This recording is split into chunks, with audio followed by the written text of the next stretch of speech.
Hey, everybody, welcome back. It's Word Balloon, the comic book conversation show. John Suntress here, and happy to welcome Tom King back for another edition of the King's Speech. It's good to see you, buddy. What a pleasure to be here. Thank you for having me. I incredibly enjoyed your YouTube opening. I really want to buy Alex Ross posters now. He's a fine sponsor of Word Balloon. I'm happy to promote his stuff. And all those images from Fantastic Four, both old and new, I have a feeling something's cooking with the Fantastic Four. I know he, in his unseen art book that he came out with at the end of the year, there's a whole section about the Fantastic Four, and a lot of those images are from that. And I can't believe he just made them. And, is it going to find a way to incorporate those in some sort of FF story, especially, in the 60th anniversary year and everything? I was going to pull the trigger on one of those beautiful posters he sells at conventions. Mitch did. He bought a big New Gods cool one. And I didn't. I can't remember why I didn't pull the trigger on. I was going to buy that Crisis one because I have a Kirby. It would have been beautiful in my stupid bathroom. Oh, well, mistakes were made. I was like, I'm sure I'll see it at the next con, and then the freaking plague happened. So I guess that's what happened. Well, the peanut gallery's already responded to you, Tom, and a few people couldn't stick around but wanted to say hello. There's Jesse saying hello to you. Hello, it's very late. I appreciate anyone who's still here. Thank you for coming. Oh no, this is good in terms of the West Coast people. Shake of the evening, man. What are you talking about? It's 7:50 their time and everything as we're discussing things. Born and raised on the West and Best Coast, wearing my Lakers hat to represent my LA-ness of myself. So I appreciate all you West Coasters out there. Absolutely, man. All right. First, because we always eventually will get into doing our movie talk and TV talk and stuff like that. But William B says he admires that you're a big film buff like myself. I'm wondering what some of your favorite new films of the last 2 years have been. I have no idea. I feel like I did not watch a single modern movie in the last year. The Academy Awards came out today, and my nominees, yeah. Well, I get the secret list, I'm not just saying. Yeah, you don't know. I know who won. It's very controversial. It was, but congratulations to the entire crew aboard. Is all I'm saying. I've got all my or a lot of my SAG screeners, and I've got digital access to a lot of them. And I say this every year as a proud SAG member. I keep waiting for them to pull the DVDs from us, and just if you want to watch something now, you got to watch it on screen. I imagine they do that for some of the older SAG members who are like, I can't figure out the internet. Can't send me a DVD. That's my thought, and that's even amazing that if they can handle a DVD. You got VCRs? No. All right.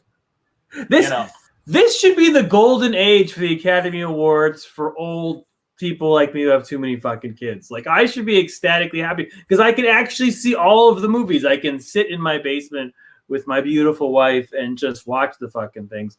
But I have no desire to see all of these sad artsy-fartsy movies that got nominated. I deeply apologize. They all look awesome. And yet when I turn on my thing, I'm like, ooh, look at this, a Star Trek rerun.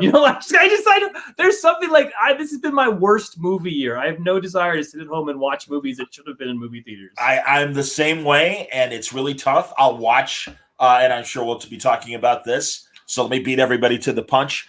The Snyder Cut coming up this week, obviously. Oh, yeah, I'm on top of that. Yeah, I'll watch that. But I'll even be honest, man, Wonder Woman 84, I bailed. I was bored. And I feel terrible saying that because I really liked the first movie a lot and really was excited for this movie. And it was just meh. Sorry, that's my TV. Whoa. John, I'm so boring that you've turned on your TV halfway through the show. I've had it. Got it. This is like when I'm talking to my wife and she checks Twitter, which is basically all her time. She's heard all of my stories at this point. But I know the last movie I saw in the theater before COVID was Rise of Skywalker because nothing that came out in January, February really intrigued me, and even Birds of Prey and Bloodsport or Bloodshot. I wasn't. Bloodsport I have watched since the pandemic. Bloodsport, that's a good movie. Come on, JCVD, absolutely, man. Great movie. Terry, you're my brother. You're my American brother. You have to help me. I'm from Passaic, New Jersey. Yeah, sure you are. Kick Fighter, the one with Eric Roberts. That's my favorite one, where there's 4 of them and boogers in it from Revenge of the Nerds. Best of the best. Yeah, that's my favorite in terms of JK of that era. That's hilarious. That's fantastic. Well, I do like JCVD, the movie where he plays himself. I've heard that's good. He's kind of in a Die Hard situation, which is hilarious. And then also, I really liked his Amazon show, and I was kind of bummed it didn't get picked up. But it was the same thing that, like, his acting is a cover, and he really is like this special agent, and very funny. That Amazon show, it's still there. It's very, very funny. So, geez. Well, geez, let's look at more questions. But I am totally with you on the movie thing. Sadly, I watched the first half of Mank twice. I haven't made it through, which makes me so depressed because I love old movies. I love old movie writers. I just read that biography of Mankiewicz.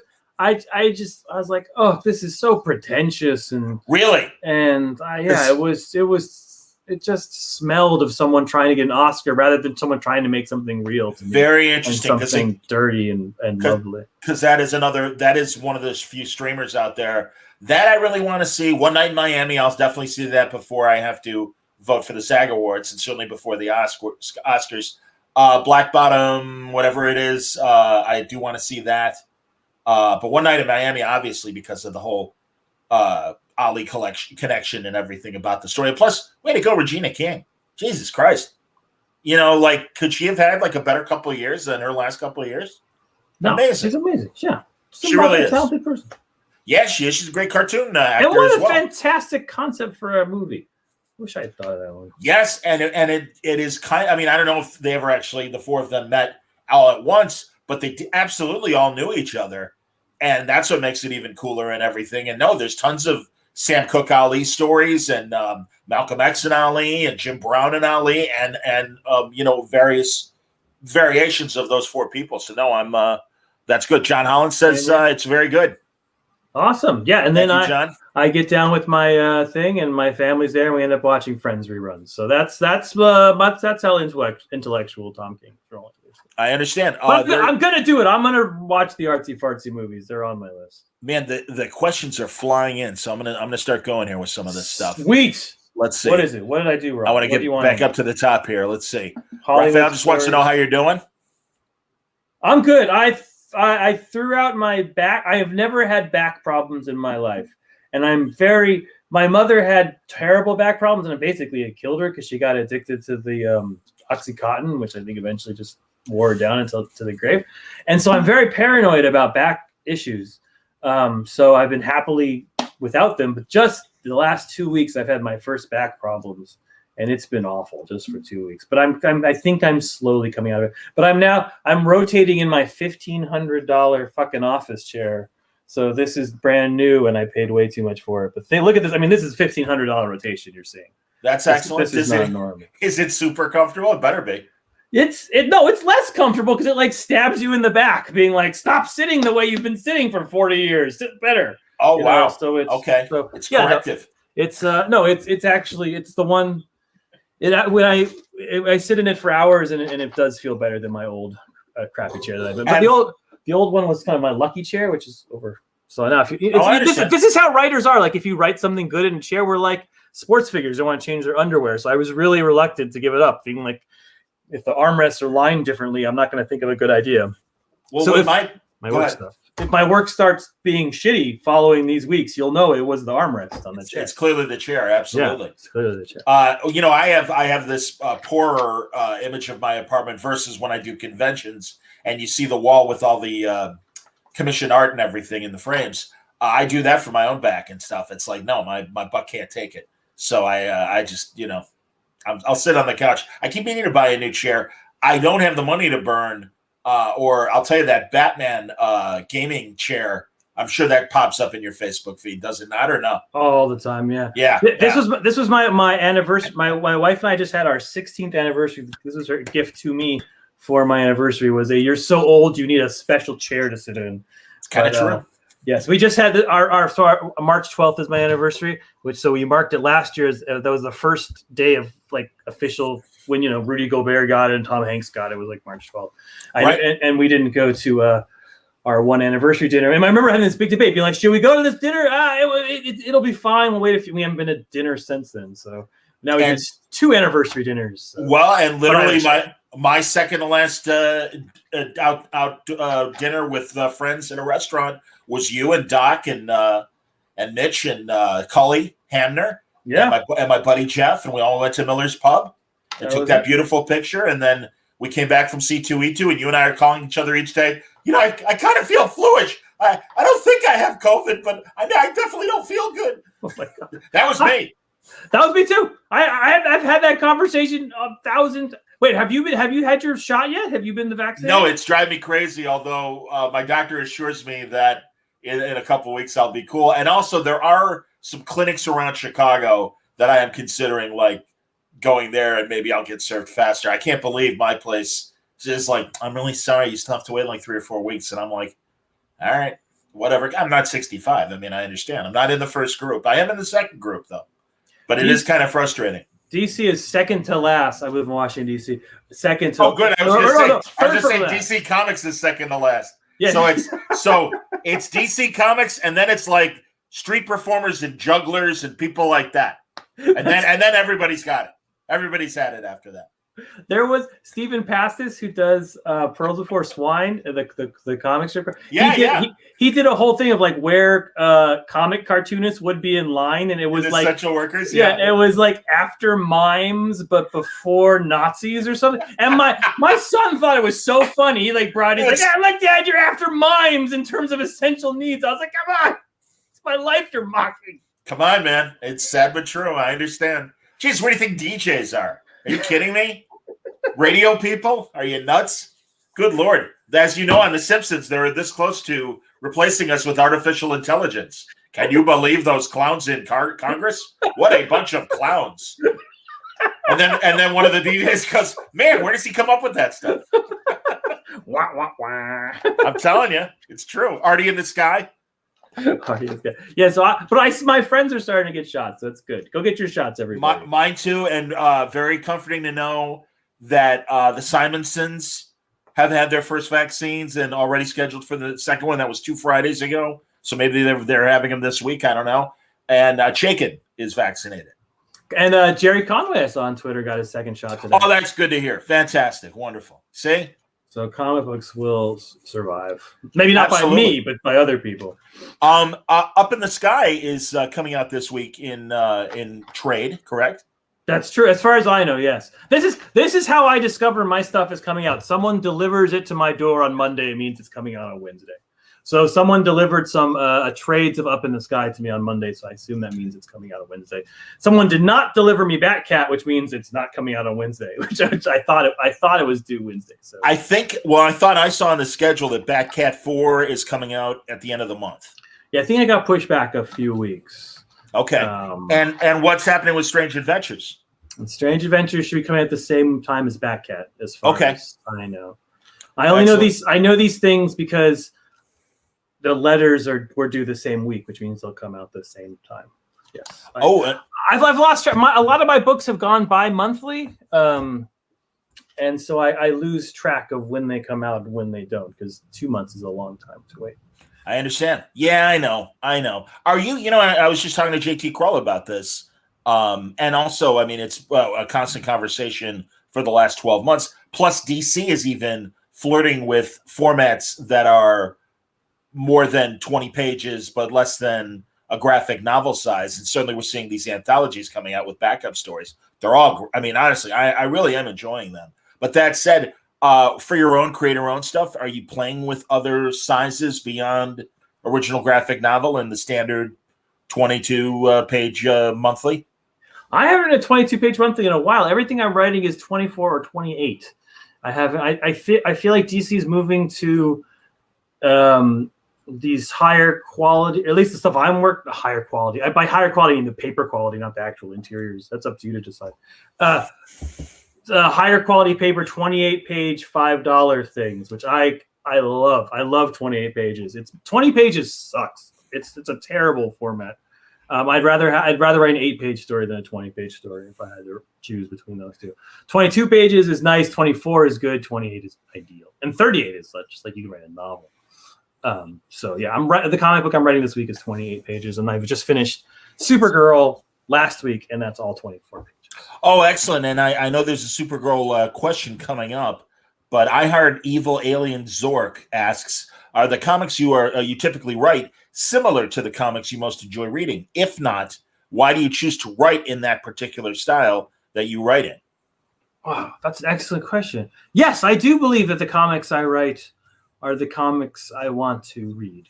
That's why I write them that way, because I want to write comics the way I want to read comics the way I write them. But yeah, I mean, I guess in some ways it's not, because like if I'm just looking to relax, I rarely go to contemporary comics. In fact, I know very few of people my age who are creators that relax with contemporary comics. We go to contemporary comics to learn and to find partners and to read the greatest stuff coming out, but it's not a relaxing reading experience, because it feels more, if it's really good, then you're competing with it and you feel a little jealous. And if it's really bad, then you're competing with it and you're like, why didn't those resources go to someone? I think so. So like, so I don't go to modern comics for Comic Zen these days. I talk about this with Celia. Celia and I are both on this wave, and we talk about this. And also, I remember Milton had a long conversation about it. So when I read comics to relax, I read stuff from like the 70s, and I do the same thing. Yeah, and I enjoy new stuff too.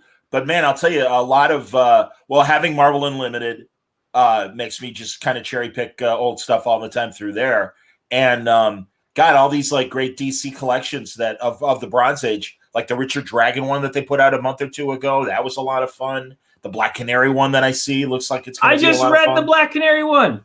That was total fun. That's not really 70s. It's a ton of 40s stuff. Sure. But it's and then there's a Alex Toth store Black Canary there. That's just one of the best comics. Might be the top 20 comic books ever. Well, in terms of drawing, top 10.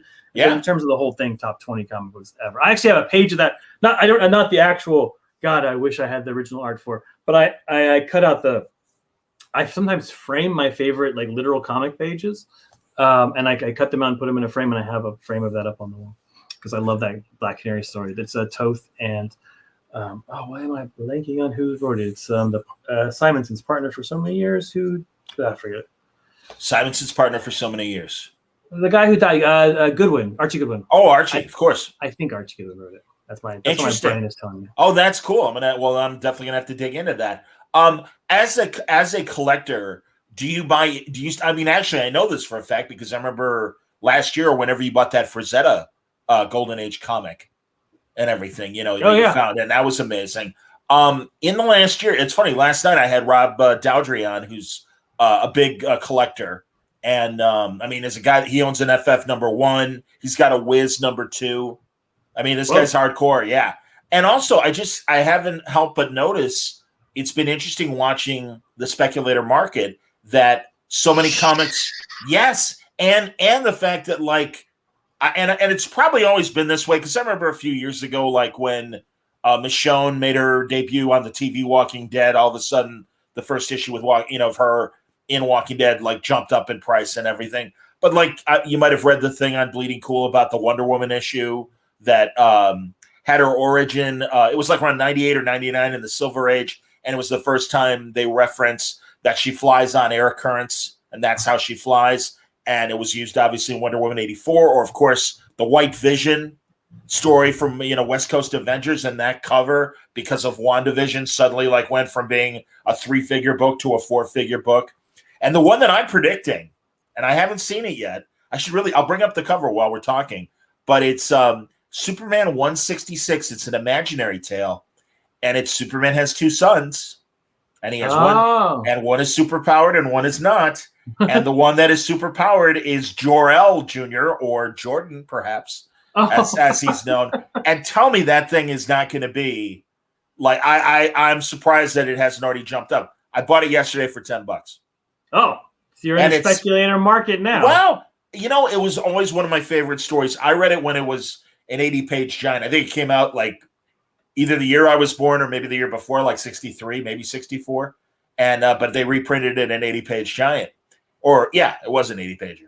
And God, it's the best 10-year-old Superman story. It's, storybook Kurt Swan at his most beautiful. And it's just this, oh my God, when I was 9 or 10 when I read it, it's oh, can you imagine like getting your powers that, even younger than, I mean, there were those stories about Superboy, especially during the Silver Age, that he had his powers when he was younger too. But I don't know. It just blew my mind. It was great. Yeah. I mostly collect the original art rather than the individual comics. I like getting things that there's only one of, but I am, my brain goes towards that where I see just a beautiful cover, but I'm always like, oh, I want it in a higher grade and I want the highest grade. And then you look at the highest grade, I go, I can't afford the highest grade. And I kind of start backing off from it because there's just something not, even though, look, I have some CGCs and some fancy. Oh yeah. But I recently got, which was so cheap off of Amazon, I got some comic book frames, which was a wonderful purchase. So I took a lot of my old Silver Ages and I hung them on the walls, which was just wonderful. It's like it turns comics into decoration. But no, I've been collecting art. What do I have here? This is my oldest piece. I don't know if I should. This is Lee Elias from 1946, I think. 42. Wow. That's a cover of Black Cat, the original Black Cat, not the Black Cat. Wow. And that's interesting. Absolutely adore. So she was perfect for us, John, because she was a movie star, a literal movie star. She was basically, like Susan Hayward. But at night she turned into. I had to get a companion piece with it, so I got an action piece to go with it. So yes, this art is, 80 years old as a companion piece. So she's doing. Oh judo. Wow. That's fantastic, man. And Archie Comics Black Cat? I forget which, or Harvey. Yeah, Archie. She was in Harvey. Sorry, Harvey. Yeah. Harvey. Yeah. Harvey. Yeah. And she's in public domain now, so we gotta do some. So she was a literal movie star. And then at night she became a superhero, but just to punching people. She had no superpowers. Right. Yeah. But obviously they just didn't care about rights back then. So you open her books and they're wonderful because they're full of like all the background characters: Bing Crosby, Humphrey Bogart. That's great. They just threw them directly in. Like there's a whole adventure where she's at the Academy Awards in 1949, and she has the villains attack the Academy Awards, and the background is just full of all the old movie stars. Oh, that's great. So yeah, they're very fun golden agey comics. I wonder after and you might know this story or not. There was a famous radio case of copyright infringement or an attempt to do that, and it was against Jack Benny. Because he would do movie parodies. And I mean, all the time. And I forget which movie studio tried to sue him for it. And that's where fair use kind of started. And it's like, it's a parody. It's like, it's not, this is out there. I mean, that was the ruling. And it is kind of this entertainment thing that I don't know the strength of it now, given the strength of lobbies for copyright holders compared to then. But this was like a 40s case where they favored in Benny's favorite, and no, it's parody. And I wonder, based on that, because you're right. I know books like that would have all those things going forward. Plus, even Marvel in the '60s would constantly put movie stars or do a riff on TV shows and stuff. If it was a Western comic, you'd see the cast of Gunsmoke in the background and stuff. Crazy stuff, man. Yeah, you can't do any of that stuff. We had those those lawyers yelling at us constantly about that thing. Mitch likes to put his favorite stars in the background, really mess up the lawyers, and then he reached out to the stars over Twitter, and they're always like, "Of course, yeah," and they sign these little waivers, and but yeah, they go over the comb to not do that kind of stuff anymore. Nerdette wants to know if we're going to see Crypto in Supergirl. Yeah, she's on the cover of issue 1. Crypto is there. I got someone called to ask me why I wasn't streaky, and I was like, she's been with Crypto for so long. Also, I have a dog, so I want to write about a dog. So I love Crypto. I tried to convince my sister when we were little kids and we got our first dog to name him Crypto. I lost that. What a perfect. What'd you name the dog? Well, she's like Whiskers, and I'm like, all right, she's a girl. What are you gonna do? No. That's girl. What are you gonna That's 5-year-old John's response back then. To relax, everybody, please. Jeez. No cards or letters. But no, what was great was he really ran fast, so Whiskers became Whisk. Oh, that's cool. Whisk really, and I really grew to love the name because it was like, that's awesome. He's a fast dog, and he was great. He's a little Cocker Spaniel. He ran like hell. It was very interesting. So, Crypto is in Supergirl, and he's not the only member of the Super Pets that will make an appearance. There will be other Super Pets. within. Probably not Streaky because I just said I didn't like Streaky them. I grew up with cats. I love cats. I don't know. I'm bad mouthing cats. I grew up with cats, John, and I was horribly allergic to them. Yeah, me too.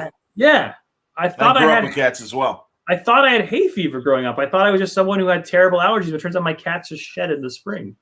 And so when I went to college, I was like, I can breathe again. The Mohave Social Club asks, as a Bears fan. Whoa, that's a good way to start a conversation. Yeah, notorious for bad quarterbacks. It's sad but true. When is Batman going to give Chris Campbell his comeuppance, Tom? The Bears have had one good quarterback in 50 years? And he wasn't even that good. He was just good for one season. That's all we needed. That's all you needed. We got the ring. We're not complaining, man. We got the trophy. It's all right. Or McMahon. I like Jim. Jim wasn't a close friend, but Jim was a good acquaintance. And I hung out more than a few times with Jim. And funny guy. Really funny guy. It seems super cool. Yes, no, I'm sorry for your Chicago. I married a Chicagoan. I wouldn't call her a diehard Bears fan like she is a diehard White Sox fan, but my father-in-law is a diehard Bears fan. To the point where he's one of those local football. Like, I don't have a football. I grew up in LA, obviously, and our football teams all abandoned us. So I love football, but I just watch it just to watch it. Sure. I don't really have a team I root for. That's the best way to be. That way you can just focus on the good teams and just relax. That's right. Yeah, you just root for whoever you want and always against Tom Brady, and you're good. Oops. No, I like Tom. He's good. But annoyingly, talking to my father-in-law, all he wants to talk about is the Bears. So I've had thousands of conversations with my father-in-law kvetching. But no eventual Batman Chris Campbell encounter? I think Chris Campbell is dead to the world, sad to say. Chris Campbell is based on my buddy Chris Campbell, who used to be a podcaster but is a lawyer here, and he played football in college. And so I use it as a way to mock my buddy. And no, my editor said to me when I left Batman, who I still work with this editor on a mini projects, he's like, I think we're done with Chris Campbell and Kite Man. I think you sort of. That's, honestly. Okay, let's Tom, go. I meant to ask, and again, I know you collect original art as opposed to comics per se, but did we see a bump up in Kite Man comic value with your use of him, but also the fact that he was on the Harley Quinn animated show? I think so. Yeah, I think his first appearance has gone up. If anyone wants that beautiful Bill Finger first appearance of Kite Man, to get the what's his face? Shame on me. 50s artist with the giant typewriters. Sprang? Yeah, Dick Sprang. I was going to say, did Dick Sprang I don't draw know those? Or maybe Shelley Moloff? I'm going to look it up. It might have been Moloff. I feel like it was 1961. That's what my brain is telling me, but my brain's not always right about things. Oh, then it might be. It might very well be Shelley then, rather. Although Dick was still drawing then too. Yeah. So I've seen the appearance. I always think of his first appearance as the second appearance. 133. It is Dick Sprang. What year was it? And it is Bill Finger. 133. Stand by. Stand by. This is good broadcasting here. Whenever you hear the word stand by. Well, that means we don't have it ready. 1960. So I missed it by 1 year. That's close enough. Come on. Can't trust comic day. That comic was late. They dated it back to 60. That's right. No, you're absolutely right about that. I just remember the day. I'm looking forward to. So is Kite Man older than Spider-Man? Perhaps the inspiration for Spider-Man. All I'm saying is Stanley ripped him off. There's too many claims to the inspiration of Spider-Man, like Silver Scarab and all these other things over the years, and it's like, yeah, whatever. Okay. And maybe The Fly. Maybe Archie's The Fly. Maybe. Do you know this recent hit book on Stan Lee that's going around? No. There's a new biography of Stan Lee where it's like a takedown biography, where it's but it's very much in the intellectual circles. It got reviewed in the New York Times and the Post. Oh my! I might have to A, read it, and B, have the author on, because that's very interesting. Something Larry. No, all right. That's all I'm going to say, and I've already got it out there. You could do the math, but a creator, or rather a biographer of both, I believe more of real people, did a Superman biography and look at Superman per se. I found the guy incredibly arrogant. His whole attitude, he was at a couple of Comic-Cons, and it's just if you're too cool for the room, maybe you're too cool for the subject, pal. and it really pissed me off. And so sometimes, I mean, I really liked. Oh damn it! Now I can't think of her name. The very famous writer that did the Wonder Woman book in the last 5 years. Jill Lepore. Jill Lepore, absolutely. So I mean, I'm not against. I am suspicious about that, but I like Jill Lepore, although she was, she's very into CIA stuff. When I was into CIA, and the people in the FBI really disliked her. Right? Interesting. So, okay. I mean, she'd done all of the. I got in after. Anyways, it's a whole story. But she's one of the few reporters I've heard her name cursed in the halls of Central. But she probably takes great pride in that, as she should. Interesting. And I love her stuff. She's a historian, not just a writer. But I was at a con, and Marston's granddaughter comes to cons. I don't know, I forget her name. She's a very kind woman, and she came to my table. We started talking about it, and she said the book was just full of errors, just in terms Stan Lee of book. No, the Marston, William Marston, the Marston Jill Lepore book. Okay, go on, please. Really? I don't think I'm talking on school, but yeah, she said the family was very upset just in terms of the factual information about the family. She thought got a lot wrong. I don't, so I've always stayed away from that book, thinking I would love it, but every time I look at it, I get haunted by this encounter I had with Marston's granddaughter, whose name I wish I could remember because I've I mean, Marston's home life is certainly controversial in terms of she was telling me about being raised by two women. Wow. Obviously. Yeah, and if people don't know, and I mean it's depicted in the William Marston film that came out years ago. But yeah, he had a wife, and he had a and you'll correct me if I'm wrong, prized a woman who started as a student who ended up they three of them were living very happily together. Yes, he was. And there's a great photograph of you can't call her a mistress because she was part of the relationship. They had a 3-person relationship. I mean, I'm not even going to use the French because I don't think it was just bow chicka wow wow. I really do think there was clearly like a role for each. I'm stepping in it. It's the third rail. Why is my hair suddenly curly from this talk? But anyway, my point is there's a great picture of Marston, his wife, and the second woman, and she's got bracelets on, and it's like, come on, man, tell me she's not wearing the Wonder Woman bracelets. That's fantastic that it's in the picture. I'm sorry, I said Marston did not think inside the box. He was an outside for his time. What a very political way of saying that. That was fantastic. But what annoys me about Marston is we're not even talking about comics. This is such a bizarre thing. But Marston gets all the credit for Wonder Woman. Can someone I do not understand. He did not draw a single panel. It's Peters, right? Yeah. Harry Peters, I believe. But obviously he did some legal thing when he first got involved that his name is on all the Wonder Woman. But it annoys me that Peters gets no credit on all these movies and all this. You're right about materials. That. And here's the guy who and Peters was on for a long time and died writing it. He died on the table. And he didn't get into. I remember I was at the comic book Eisner's when they put Peters in the Hall of Fame. I was like, here's the co-creator of Wonder Woman, and it took this long to get him.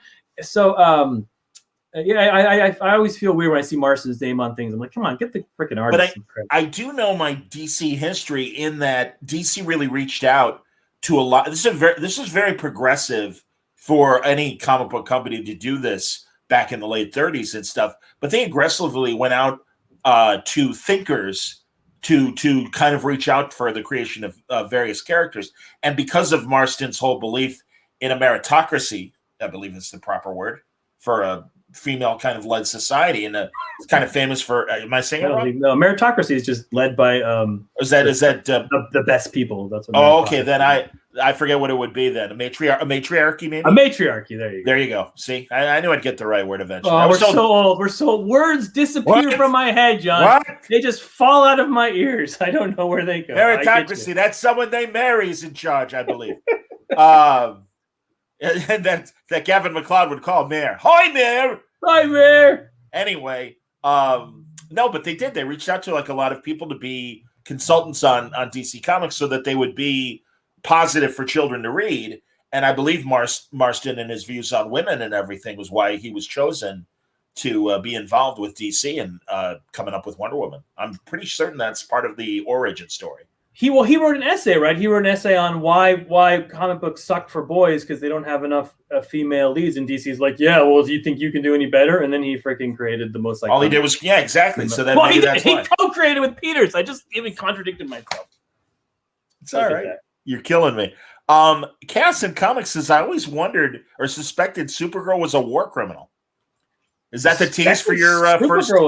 That's like a cop at me because all my characters are war criminals. Yes, she is a war criminal in this. That's hilarious. Of course, it's about how sad she is that she committed the war crimes. That's she and Adam Strange, exactly. She's the one who corrupted Argo City, and sure, that's what happened. It was her idea. She got the fuck out of there. That's the real story. How do you think she got off Krypton? Everyone else escaped. You don't think she had? She is QAnon. That's hilarious. 100%. Hey, my uncle thinks the world's gonna blow up. Get me the fuck off of this planet. Do you know what her original origin story is? She has the best original origin story. Because it's been warped by all the TV shows, and she has 30 origin stories. But just to go back to the original Otto Binder one, first of all, Supergirl is an incredibly sad story behind the scenes, right? Because, and this actually goes back to Rorschach. My book Rorschach, but Supergirl is a direct copy of Mary Marvel, who was a much bigger success before Supergirl came. But so much a copy that DC reached out and got the creator of Mary Marvel to write the first issue to be like, can you copy yourself? So got Otto Binder to do it. Good point.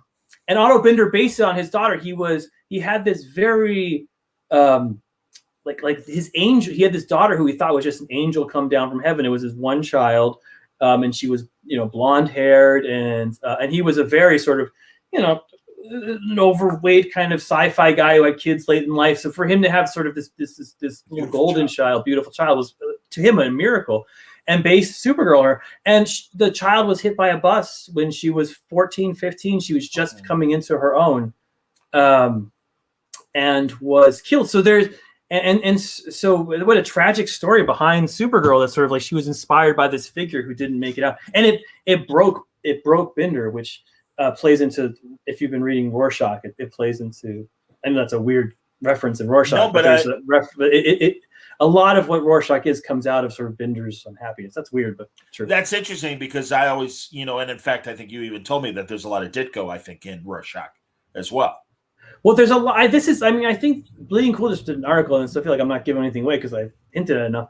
But there was an actual incident in the late 60s, and I've talked to Frank Miller about this, where some fans went down to meet with Otto Binder, and he held a seance to talk to his daughter.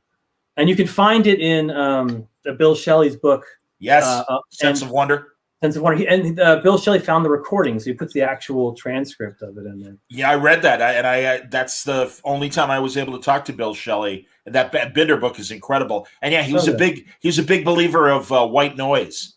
Yes, he was a big believer of white noise. Yeah, so that plays a big. So I put that incident because I just find it fascinating. You got a 16-year-old Frank Miller talking with a 60, obviously the creator of modern comics, talking with the person who created one of the big Golden Age creators, the guy who wrote the first Android and Adam Link, and they have a seance to talk to his dead daughter, who's the inspiration for Supergirl. I mean, that's just like comic history. It's both sad and inspiring at the same time. So that's like at the heart of Rorschach. We are off on such a fucking tangent. I don't know where we are. I love all. Are you kidding me? It all comes together. No. This is. It's again, Tom. We'll readdress these things as well. We'll talk about the books, but these are all kind of related as well. And I love, I love when the conversation goes this way. Daniel wants to know if you've seen WandaVision. I have seen WandaVision, every single episode. I watched it as I went. I watched it with my daughter, who thought it was very cool that Sparky was in it because she remembered us talking about naming the dog at the table. So it was, yes, it was. I had a joy watching WandaVision. And the director of the show very kindly reached out to me and thanked me and the whole thing. So they were very nice, and I very much appreciate it. Yes. Deanie Dude wants to know if, and I'll include you in this as well, he heard me mention 3 Days of the Condor is one of my favorite movies on a podcast. He was wondering if it is my favorite Robert Redford movie, and of course, again, allusions to Rorschach and the world of Rorschach. I think mine might be All the President's Men. I don't know if I can pick one Robert Redford movie because I think I equally like both All the President's Men and Condor. I mean, All the President's Men for its realism, and Condor is just a great spy story, and in fact is being retold in an Epix cable series. And they just, I think the first episode debuted last week. Yeah, I saw Condor as the title, and I'm like, no way. And it's absolutely, they're doing it again. And, of course, the original novel was 6 days of the Condor, but they didn't have enough time in that for that film, so they had to make it 3. I'm reading the Mike Nichols, Mark Harris biography, which is very good. I highly recommend that. And he talks about Mark because Mike Nichols discovered Robert Redford back in the day. Barefoot in the Park. Yeah, Barefoot in the Park. Exactly. That was his Neil Simon play. Yeah, Neil Simon. That was his first sort of big break when he was Bob Redford, and he was just like kind of a guy from Utah who was reluctant to do this play. I don't. My favorite is the Western, whose brains escapes me now. Butch Cassidy, sure. Yeah, Butch Cassidy. No, that's the thing. It's like that and Sting and The Natural, of course. And The Natural hit me like a ton of bricks when I was a kid. And I even like Tony Scott would make fun movies. They weren't really hardcore or anything, but I love Spy Game because to me it's almost like his Condor character had he stayed in the bureau. And I think Brad Pitt's excellent. I think their chemistry is great. And it's just kind of cool that they found a way for Redford to be this, hero in this movie when he's clearly too old to do anything but be in the office and still make levers move. And I watch Spy Game all the time just for the fun of that stuff. Spy Game came out when I was in the farm, or at least somewhere near 2004 when I was in CIA training. And we watched the crap out of that movie in CIA training because you're just trying to bomb it. So we would put that DVD was in every second. And that movie is crazy, but it's one of the more realistic spy movies that's out there. If you want to actually talk about what it's like to be a spy, that's actually because instead of most spy movies are about people disguising themselves to be other people. Actual spycraft is about recruiting people to spy on other people, and that's what that movie is about. It's about recruiting people to do things for you. So that movie is actually, in terms of, it was much more realistic as opposed to the movie The Farm, which actually also came out while I was at the farm, and that movie was nothing near what it actually was. I was reading the comments. Did you mention The Recruit? How was The Recruit compared to Spy Game? Which one was The Recruit? The Recruit is the Irish actor that played Crossfire. The Recruit is The Farm. That's the same movie. Sorry, I didn't in my head. Okay. Yes, okay. The Recruit. Yeah. That's with Pacino and Irish guy. Why am I forgetting Irish guy's name? He's Bullseye. He's Bullseye in the Ben Affleck Daredevil movie. He's so good. In Bruges, he's amazing in that movie. Everybody knows what I'm talking about. Yeah, they're shouting at the thing right now. Colin Farrell's his name. We did it. Thank you. We did it, John. You did it. We're so old. We were making it through. Dude, I swear to God, every time I have trouble remembering something like that, and I've always got a good deep reservoir of nerd history and nerd knowledge. So much better. But than mine. when I can't think of stuff and everything, I'm like, maybe I should start taking Prevagen. I don't know. I got clarity. I got memory back and focus. Thank God I take Prevagen. I'm eating shrimp scales, but it works. I don't know. No, I've turned into that person that I always made fun of my mother for being, where I get in conversations with my children. I was like, well, there's that guy. He was in that other movie with that other guy. That guy. And we'll get 6 movies down. I was like, if you just name this one domino, they will all fall in my brain and I will know what this. And they're like, Dad, you are clearly high. And this is not appropriate to be taking care of us.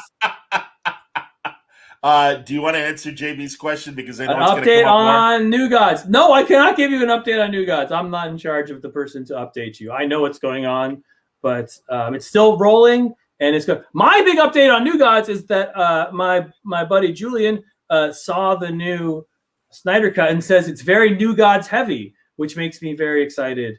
And because I want people to buy a lot of Mr. Miracle like they buy a lot of Vision. But that's I know where New Gods is. I know what the script looks like. I know what everything is. I know a ton about that, and I can't talk about any of it. So I'm worthless to you in terms of updates. It's very fun. Ava's incredible. We're still writing. Okay, fair enough. Todd, dude, Rorschach 6 was engrossing. Yes, agreed. I was stuck on the page the entire way through, and then it ended with me wanting more. You and Fornes are killing it. Indeed.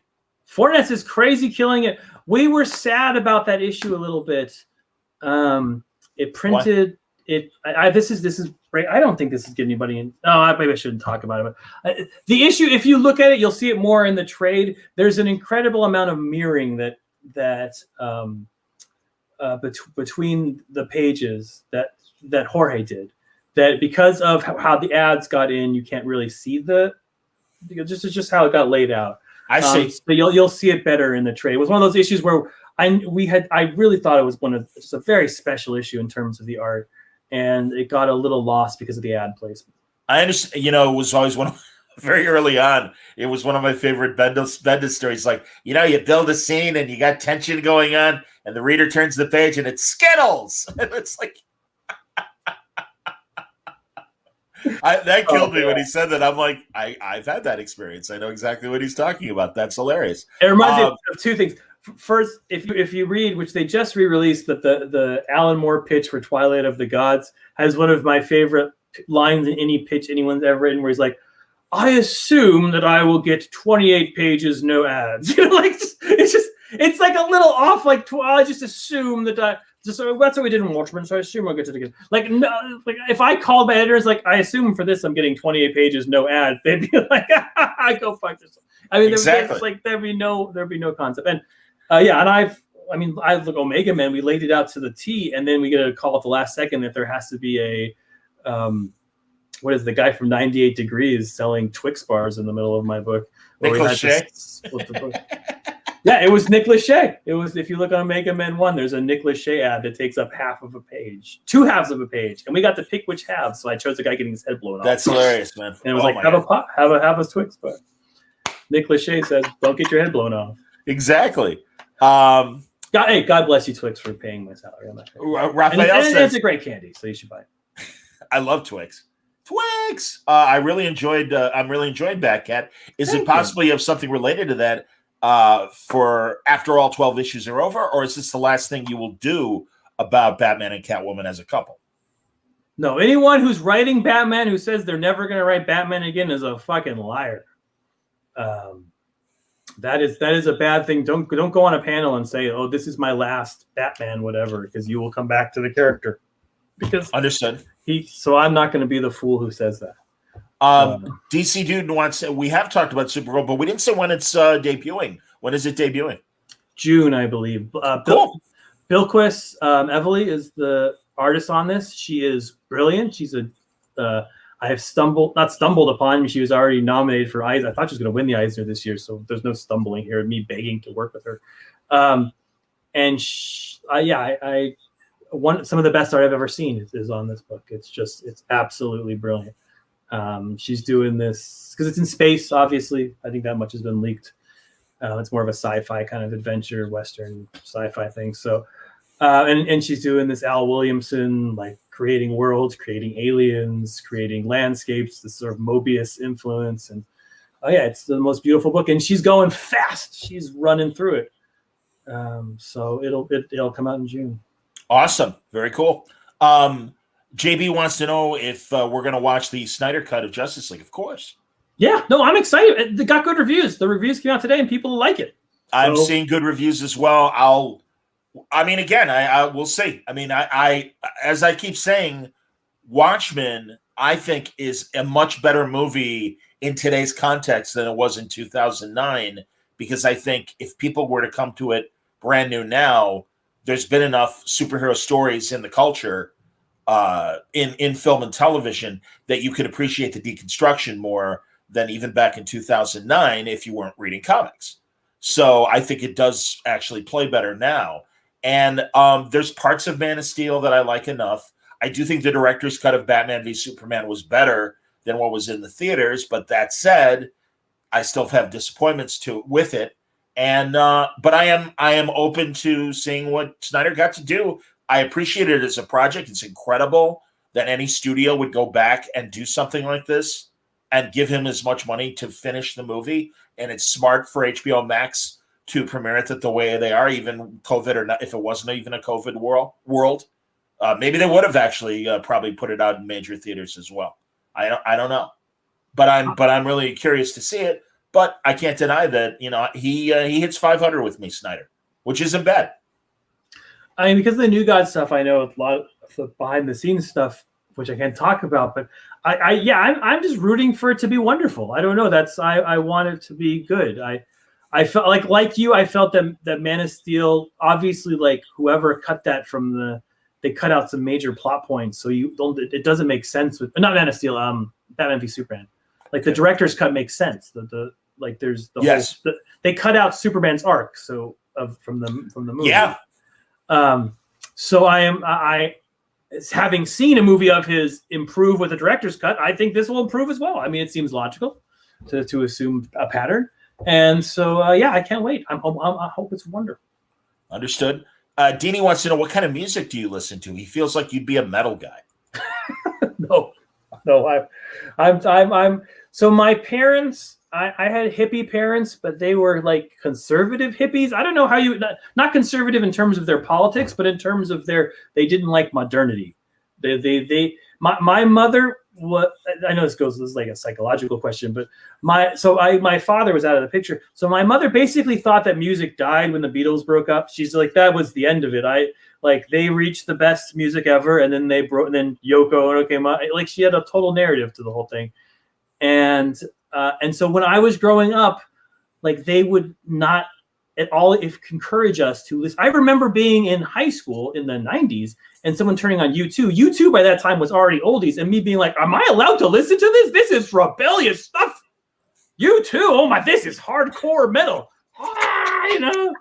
Well, the early, I was gonna say the early stuff was. I was in high school. Not hardcore. That's just but it was like good, rebellious, angry. It's not metal, but it was angry Irish music. I loved early U2. U2. When U2. I bought into my parents' propaganda with such I was the kind of kid who was on, they're like, we're going to a Beastie Boys concert. Like, Beastie Boys, whatever, man. The Beach Boys is where it's fucking at. Woo-hoo! That's metal, man. Like I was an idiot is what I was. No. Missed out on that. There's a lot of great classic rock and classic pop. So I and again, not being that much younger than your parents, I'm sure I feel that way. But no, man, it's there was good stuff. There's shit as well. God damn, my college years, the 80s were so much shitty hit music, and I always make fun of Franco for loving like stuff like Aretha Franklin and Freeway of Love. And it's like, dude, that is like one of the shittiest songs Aretha Franklin ever made. When you like really go through her entire career, she was phoning it in back then, man. And I love the Queen of Soul, but it's like, and she also did good songs. Like she made a great song with Annie Lennox called "Sisters Are Doing It for Themselves," and it's tremendous Eurythmics Aretha Franklin song. But Freeway of Love was the big hit, and it's like, or Dylan stuff in the 80s is not that great compared to the other stuff, I can keep going with every band. Every band where the 80s wasn't their first decade, it's like, yeah, they were phoning it in. I'm sorry. That's just the way it is. It's very true. But so I have 5 children now, so they dominate what I listen to. My youngest, my 6-year-old, is Taylor Swift obsessed. So as is my one of my best friends, Mitch Garrett. So between the two of them, I have so much Taylor Swift in my life that it's constantly playing in my house. My kids listen to Top 40 radio when we're in the car, so that's when I get a lot of Top 40. My oldest son is into classic rocks, like a ton of classic rock in my house. I generally don't, if I'm listening to music while I write, which I only do if my kids are being too loud, I listen to kind of mid-aughts indie music. Interesting. Okay. The spoon and when I need focus in writing, I listen to jazz. I listen to classic jazz. That doesn't work at nighttime. So my children, my when you're a super yuppie parent like me, you put your kids to sleep with classical music, hoping they'll become geniuses. I don't know if it'll work. But so when my littlest one, who's now 12, he was classic music. When my daughter was born, classic music did not appeal to her. So I played her like crooner music, Bing Crosby, Frank Sinatra. And that put her to sleep. And ever since then, she's 10 now, 10 years, we play crooner music at night in my household. And it's gotten to, I have a huge mix of it that's longer than anything, with everything on there. A ton of Doris Day and a ton of Billie Holiday. Nice. And And so that's playing after my kids go to sleep, which is, at 9:30 to about midnight. That's playing very loudly throughout my house. So I could tell you any sort of 40s tune. I can give you all. That's cool. See, and for me, it's really like late 50s, early 60s, that Blue Note era of jazz that I really, and more the instrumentals for me. Because, you gotta, obviously to write, you can't listen to words. For me, I can't listen to words. I need, just music to kind of be in the background and stuff so I can think. And I can't listen to words. I can't listen to jazz when I write. I don't know why. It has to be sort of folksy kind of Bob Dylan-ish kind of stuff. That's what, if I'm listening to something while I'm writing, that's the kind of stuff. Don says he loves Bob Dylan's Joker Man album. That'd be Infidels. Joker Man, it's, and listen, I liked Infidels when it came out, but the more I think about it, I really feel like Dylan almost was like, it's almost a self-parody where it's like, people expect me to write like this now. I don't know. I find more genuine Dylan in the albums cuts on the Wilburys albums than I do in a lot of Dylan's 80s period and what he's done since then. And then listen, it's kind of like Stan Lee was in the last 20 years of his writing career, where or maybe the last 10 or 15, certainly what he did in the aughts and probably what he did in the 90s too, where it's like, look, as other creators that were peers of his would say, the man wrote like 15,000 stories from Millie the Model to, Two Gun Kid, every genre you could think of, Stan wrote stories, and the Marvel Universe stuff. And it's like, if he's not, giving you his best stuff at this point, it's like, there's a lot to enjoy. It's like, relax. I'm very curious to hear about this book, this Stan Lee book. I wonder what bad things, if anything, there, It is very so I've only read the review. I'm one of those guys who I've only read the reviews of the book. And I read Roy Thomas came out with a long encomium that they published in the Hollywood Reporter, contrasting it. Refuting it. Refuting it. God, why do we even try to communicate anymore? I know. This is why I have a thesaurus app, Yes, refuting it. And I read Roy Thomas's statement, which I thought was, if you're going to read the book, please read Roy Thomas's statement. I think, because obviously Roy worked at his side for a lot of those years, and knew him very well. But yeah, it's from what I'm reading, it's almost like, I feel like hit job's the wrong word, but it's very much like Jack did it all and Lee sort of took credit. And that's not a new argument, and I can appreciate that. It's a shame John Romita Sr. is 91, and it's like, everybody leave John Romita Sr. alone. I mean, God bless him. If he were to appear publicly, if he wanted to, that's terrific. But there have been times where people are like, you should get John Romita Sr. on, and it's like, Mr. Romita's like, he's relaxing. Let him relax. It's kind of like poor Marie Severin in her later years, when a lot of women were like demanding that Marie say something, and her family's like, she's taking it easy. Give her a space, all right? It's nice that you guys remember, but whatever. And a lot of, but I know that when Romita would talk about Stan, I think he was fair about the amount of attention, what artists deserved in terms of the storytelling, and made no bones about, like, Stan would give him a pitch, he would develop it from an arts, the classic Marvel style. Stan, they would talk about an idea, Romita would sit and kind of, think about the idea, draw up a plot, and then Stan would dialogue and stuff. And I don't think that's anything new. And and I guess because of this current generation that only knows Stan through the Marvel movies and the Marvel PR machine, that it is Stan created everything. I don't know. I guess I'm curious to read it. I am curious to read it.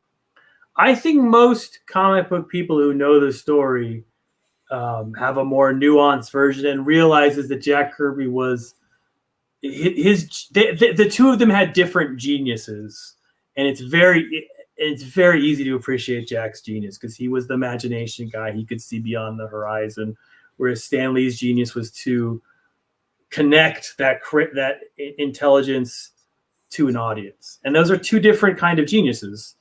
And I think it's easier for some people to appreciate the imaginative genius as opposed to the connecting genius. But people, I think, who make comics can appreciate both. That would probably be. But if you want a book, like, don't let Tomorrow's put out a book called Nuff Said, which is literally every single interview the two of them did about each other, and you can make the decision for yourself. Agreed. Well, and then you got people like Danny Fingeroff, who's written his Stan Lee biography, and he certainly knew Stan and worked for Stan for years. Brian has told me his share of Stan stories and everything. Another old timer that I always appreciated his point of view on Stan was Will Eisner, and I don't know if he meant it as a dig or a compliment, but he always said Stan's best job and best contribution to comics was as promoter. I was just watching the Stan Lee interviews with Will Eisner from I think the early '90s. You can find it on YouTube. Yes, and it's so bizarre because it starts out with this moment that should be such a revelatory moment, not in terms of comic book history, in terms of American history, where they talk about growing up, and Eisner says, "I went to DeWitt Clinton High School," and Stan goes, "Oh, I went to that same high school," and they go, "Huh," and then they just move on to here are the two godfathers of an American medium discovering that they come from the same little neighborhood and went to the same fucking high school as, of course, five other of the big creators. And I just find it incredibly interesting that comics, this medium, was born of these sort of poor Jews in the Bronx, and hip hop, which is America's other incredible creation, was born of these African American creators, also in the Bronx. Like this one little borough of fucking New York created two huge American art forms that have taken over the entire world's imagination, and they just pass on we went to the same high school. That's weird, and then they just go on to the next thing. Stop it and think what is it? I want to know what it is. What was in the drinking water there? And I say this as my grandfather, or my grandfather was Bronx born, so I guess I have a skin in the game. No, it's cool, man. And I know other people from Stuyvesant and other great New York high schools and stuff that are proud. And again, they've got a list of Pulitzer Prize winning writers and scientists and the like that went to these amazing schools. So no, I get it. It was also a difference between Lee and Kirby. That Kirby was sort of from the Lower East Side, which was a little scrappier than the Bronx, which was a tiny little more suburban. So it's very an interesting dichotomy between the two. Anyways, Deanie says, I always thought of it this way. Kirby had the concepts and design. Stan brought the personalities to the characters that made them who they were. I might be wrong though. And again, it's I think the contrast is there more with Ditko and Lee. Where Ditko kind of viewed Spider-Man a certain way, and then certainly his politics would influence his art, and obviously that happened more as he took over the writing himself of his stories. But that great contrast of Ditko not being a big fan of the protests that were going on in the '60s, and Stan writing over him and hey, way to go, kids, I'm with you. Yeah. Have you ever watched that Stan Lee talk show from the '60s? It's black and white film. I have, where he talks about the Vietnam War, and he's all, trying to be Tom Snyder. Yes, it's fantastic. It really is. I love those early '90s interviews that Stan would do with Jim Lee. No relation. Thank you, Stan. Yes, absolutely. Good stuff, man. But this biography goes so far as to say like Kirby created the Fantastic Four, that kind of stuff, which I think is. I think sometimes people who don't do comics don't know what making comics is, and don't understand it's hard to understand what collaboration means to people. It's easier for people to think there's an auteur theory of every single thing they get into, and that a direct Orson Welles is entirely responsible. I mean, just to go back to Mank, Orson Welles is entirely and Mankiewicz had nothing to do with it. I think it's easy. People want just one singular person. That it's hard for critics to think of art as being created in a collaborative medium. But when you're just inside it every day, like us freaking creators, it makes more sense. I understand, and I agree with you, and that's why I've been nodding emphatically for our audio audience. You didn't hear me saying anything while Tom was making those points, and I completely agree with that. And it's one of my problems with the aforementioned Superman biographer, who I felt it's you don't know enough about the real comic book world, but whatever. Brandon says, not sure if you can answer this or whatever, or you care to answer, but did you have different plans initially for Heroes in Crisis? I love the concept of the Trinity creating it was disappointed more wasn't done. What more? All right, hold on. Now let me say it for the audio audience. Forgive me for Oh yeah, no, I'm because we're talking over each other. I love the concept of the Trinity creating a mental health resource for heroes, and was disappointed more wasn't done. more wasn't done. Well, it's not my fault. More doesn't get done more often. Were your plans, I guess, for Heroes in Crisis, the way you presented this facility and the way the story was there editorial pushback in any way where you had to change your story? Not significant. It's hard to think back to what I mean. There were some really bad editorial ideas that we took down, like they wanted Wally to be a robot who killed everybody.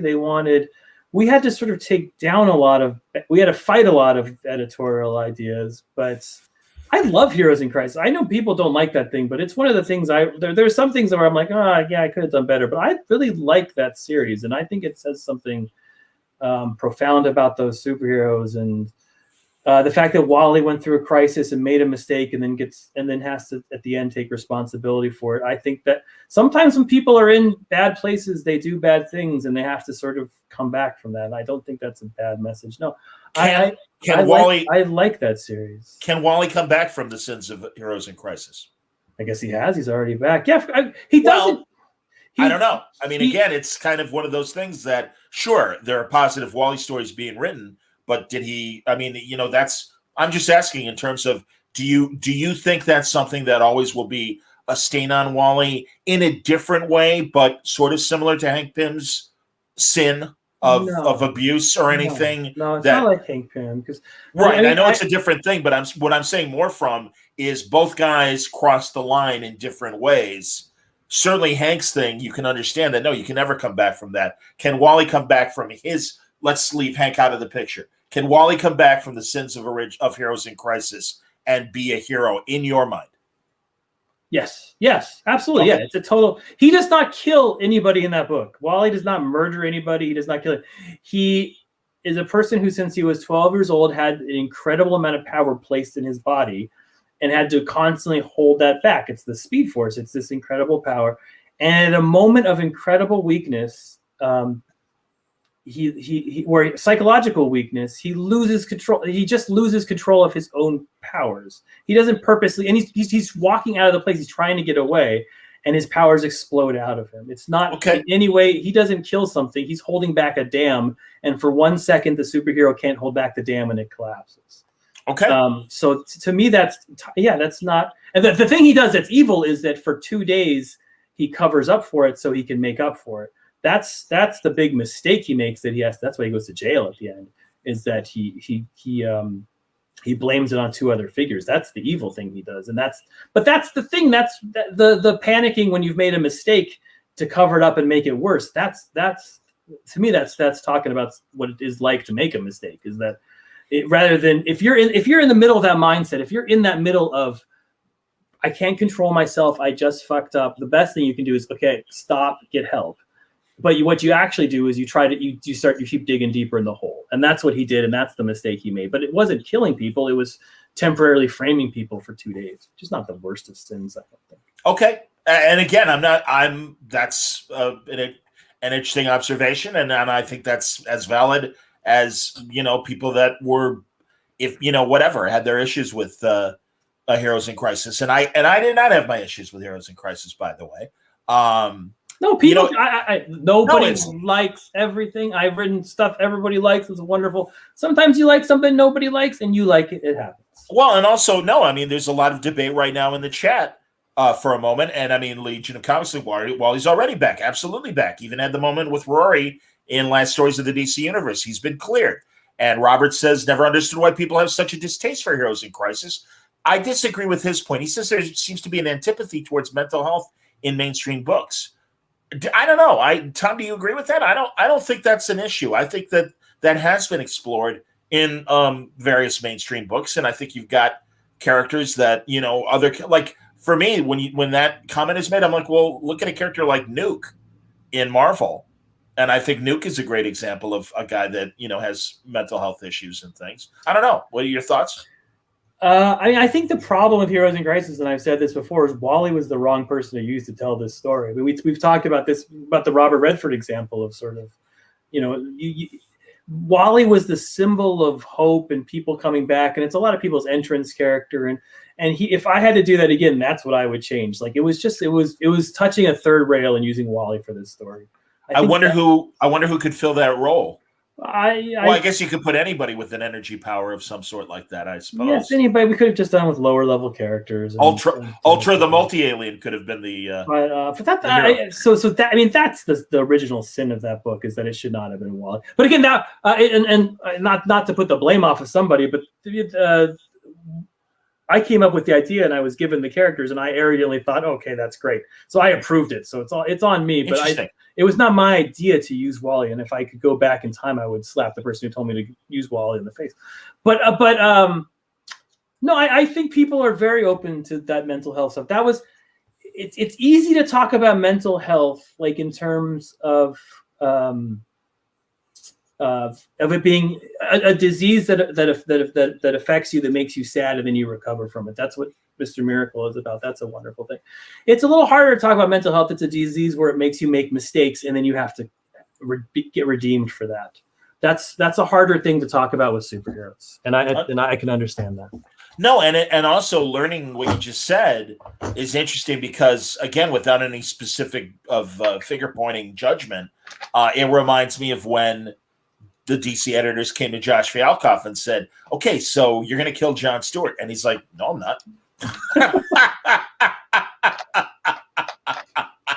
And it is interesting because, and really, you can find examples on both sides of the street. Because I mean, like Goliath, Bill, the scientist Goliath, not Hawkeye, Bill, second Goliath 2, and like he dies, and it's like, well, why'd you do that? It's like, no, don't do that. And I mean, he's such but I could also see somebody going, hey, nobody's done anything with like, Goliath 2 in 5 or 10 years. We need a victim. Sue Dibney, in Identity Crisis and stuff. It's, you don't know. I mean, you want to use someone in a dramatic way where people go, oh my God, how, you just killed so-and-so. I love so-and-so. Well, I think the sad part about DC Comics is I realized this way too late when I was at a retreat, and one of the writers for the Teen Titans, the Titans book, came up, and he's like, I had all these plans, but you guys keep killing these characters. You keep killing it, like because the problem with DC Comics, and not problem, but it's almost, I don't know, it's like a flaw in the Matrix or something. Is if you want to do damage to a character, if you want to do something where it hits people in the heart, but it doesn't hurt your brand, which is like corporate comics. You want to hit people in the heart, but you can't hurt your brand. Like, because there's a ceiling that you can't go through, because you're answering to executives at AT&T. You're not answering to your own creative desires. In that case, it's easiest to hurt Titans. Like, it's people that, like, okay, they've been around since you were kids, but they're not known among the general population. Like, that's kind of the level. So lots of people, if they're going to be like, okay, let's talk about who, so usually like, a Nightwing character or just like the old sidekick characters. So they get messed around. They get these messed up histories. It's almost like, like a structural flaw in the DC universe that those characters get hit. I think we're finally getting over that, thank goodness. But that was definitely a problem. I understand it. Well, and also, I'll tell you, man, honestly, I kind of like the same thing with Bendis revealing Clark Kent's identity when when they gave you the green light to kill Alfred.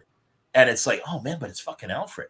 It's like, but actually look at all the stories that have now opened up now that Bruce doesn't have Alfred in his life. I mean, again, he could be this like, wistful, flashback of, oh, I remember when Alfred told me X or whatever. And yeah, that's going to be there. But it kind of does leave Bruce with less defense and less security in his life. And I mean, really, I think a lot of what James, Tom, I loved your run, but I am also intrigued with now that James has the ball and is running. James is killing it. He's doing such a great job. Oh my God. Yeah. Everybody's reading it, but James is he's an amazing writer and an amazing, but that's the thing, man. Hey, yeah, but also, I mean, Chris, I I felt you delivered in your time at Batman and twice a month and everything, and having to work on the pace that you did. And I think you told incredible stories. I'm glad that Batcat is giving you the chance to finish it. What you wanted to say about especially that relationship. But yeah, I mean, it is interesting. The status quo does need to shake up. I mean, God, I remember when I was a 10-year-old kid and Robin was going to Hudson University and Alfred and Bruce were putting the drop cloths on everything in Wayne Manor, and they were heading downtown and living at the Wayne Foundation, living in the penthouse and everything. Yeah, I mean, we're telling an 80-year-old soap opera. There's going to be deaths and twins and brains getting put in other people. That's our job. Yeah. That's how storytelling works in between over 80 years. Absolutely. Oh, DC Dude says I never bought a Batman book until Tom King made me a fan. I've certainly met my friends and children's friends who have children that have discovered you and are huge Tom King fans because of your Batman run. Oh, thanks, man. I very much love that run. Mikhail Khanin killed it on that run. He doesn't get enough credit. Well, and Brandon says he wishes James didn't write Catwoman out of the book so fast. Yeah, but I really like what Ram's doing with Catwoman in his book, and I loved what Joel was doing too. DC has a lot of Catwoman content coming up. She will be around, and she will be. Lord knows I have enough Catwoman content coming up, and Batcat. We have the Batcat Annual is a special look at Catwoman's entire life, and it's J.P. Leone is drawing it. Oh, that's great. How's Johnny doing? I've been meaning to get him on Word Balloon, and we've talked in principle that he'll come on, but I gotta pick that up again and get him on sooner than later. When is the annual coming out? I have no idea. It comes out again 2 days after it gets sent to my door. I don't. Of course. No, I get it, man. I just know he's turning in beautiful pages. That's all I can tell you about JP. But he's just absolutely gorgeous pages. And someone wanted to know if your Supergirl run, how much you're talking to Philip K. Johnson and what he's doing with Superman and stuff. And are you guys coordinating? Are there points that need to be coordinated without spoiling both of your plans for each super character? No, I know Philip and I like his Superman stuff, and I've been briefed on all of it. My Supergirl story is taking place sort of in space. It's sort of away from the Earth and away from the main action. It's very self-contained. So I really should say it's like a crossover event. So I can, it's the first appearance of the crossover event of. It's I tend to do these days. I don't think it's changing anytime soon. I tend to do more Mr. Miracles than I do Batmans these days.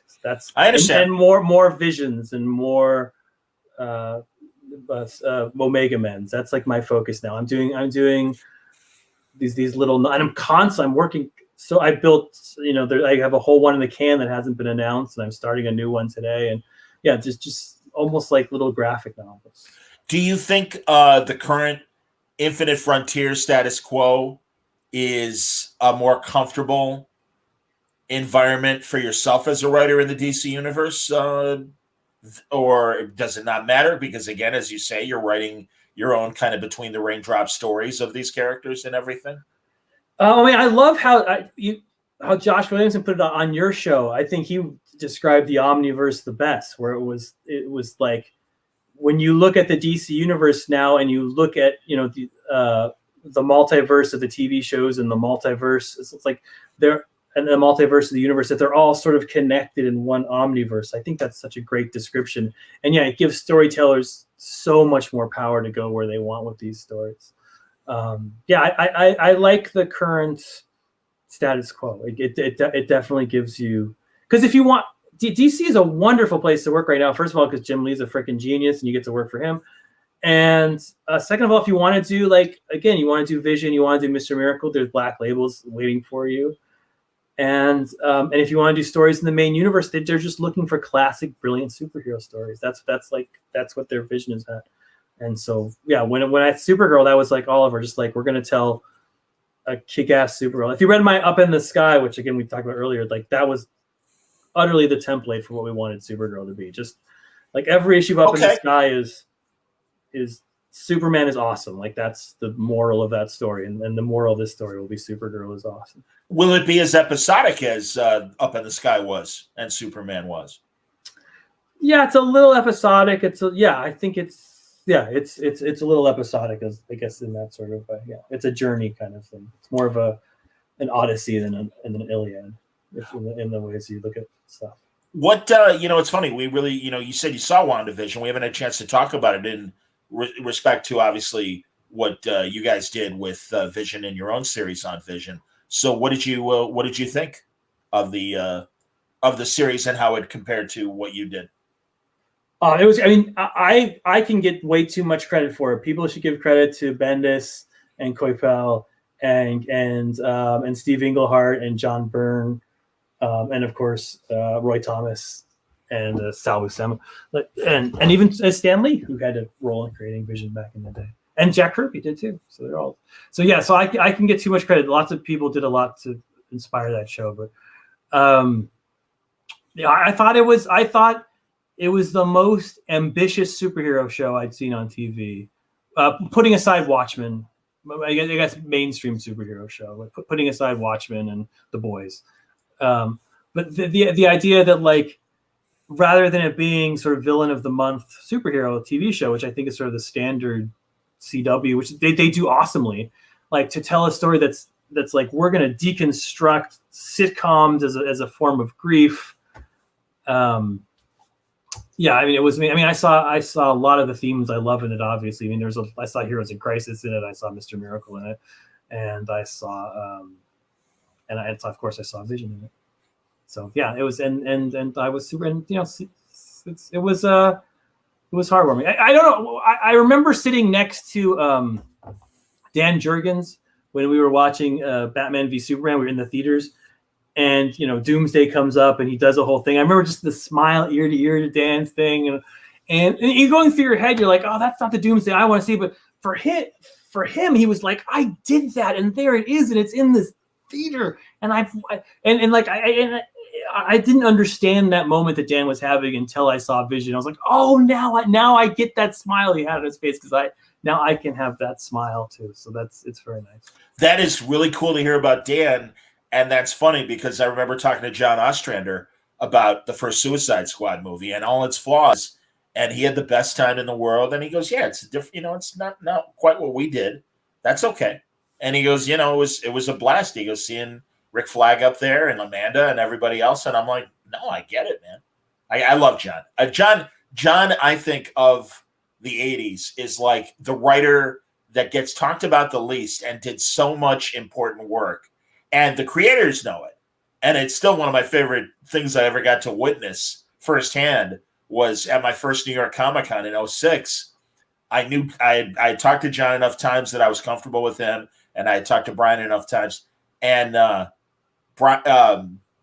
John is like, oh, that's Brian Bendis.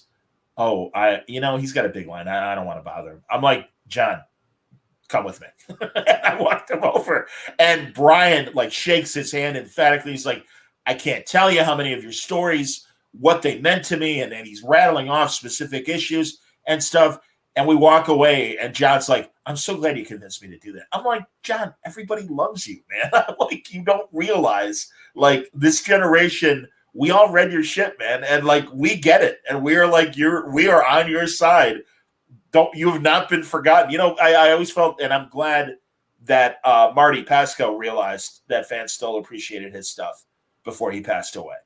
And then again, John there's just some creators like that. I've heard that about Jim Aparo, that he started crying at his first and only San Diego because he didn't realize how many generations adored his Batman and how important he was to all of us. And it's like, yeah. But I get it too, because he's in front of the draft table. He's not thinking about that. He's drawing the book, making the donuts.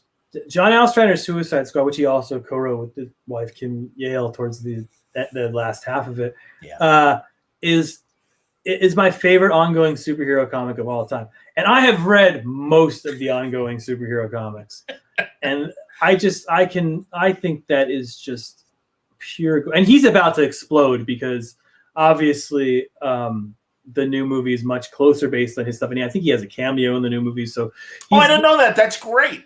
Yeah, so I think he's about to have his Jim Starlin moment where John Ostrander will be in your life. Good comparison. Absolutely. So yes, cannot hard more endorse that run of Suicide Squad. I just think it's utterly and very ahead of its time. It had 3 black leads, not just one, not for an 80s token.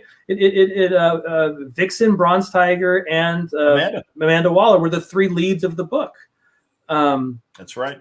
So it was a fantastic and progressive. Well, and that amazing cover of Amanda Waller just chewing out Batman, and it's just with their fingers. Come on, exactly. Amanda Waller's one of the great characters in the history of comics. Absolutely. My favorite actor so far, still to play her, has been Pam Grier. I think she. It's that's who should be playing Amanda Waller. Or actually, in the cartoons, Cece or however you say her name, Pounder, the fantastic character actor that was on The Shield and so many great TV. I have the toy. I have the little 3-inch toy of Amanda Waller from the cartoon. Or my daughter does in my basement. Good stuff. Crazy. And yeah, everyone here is praising John Ostrander right now. I Roll Emoji asks have you ever seen the Legion TV show? I have not seen the Legion TV show. I am I like every single old white dude you have on here. I'm a huge fan of the Fargo TV show.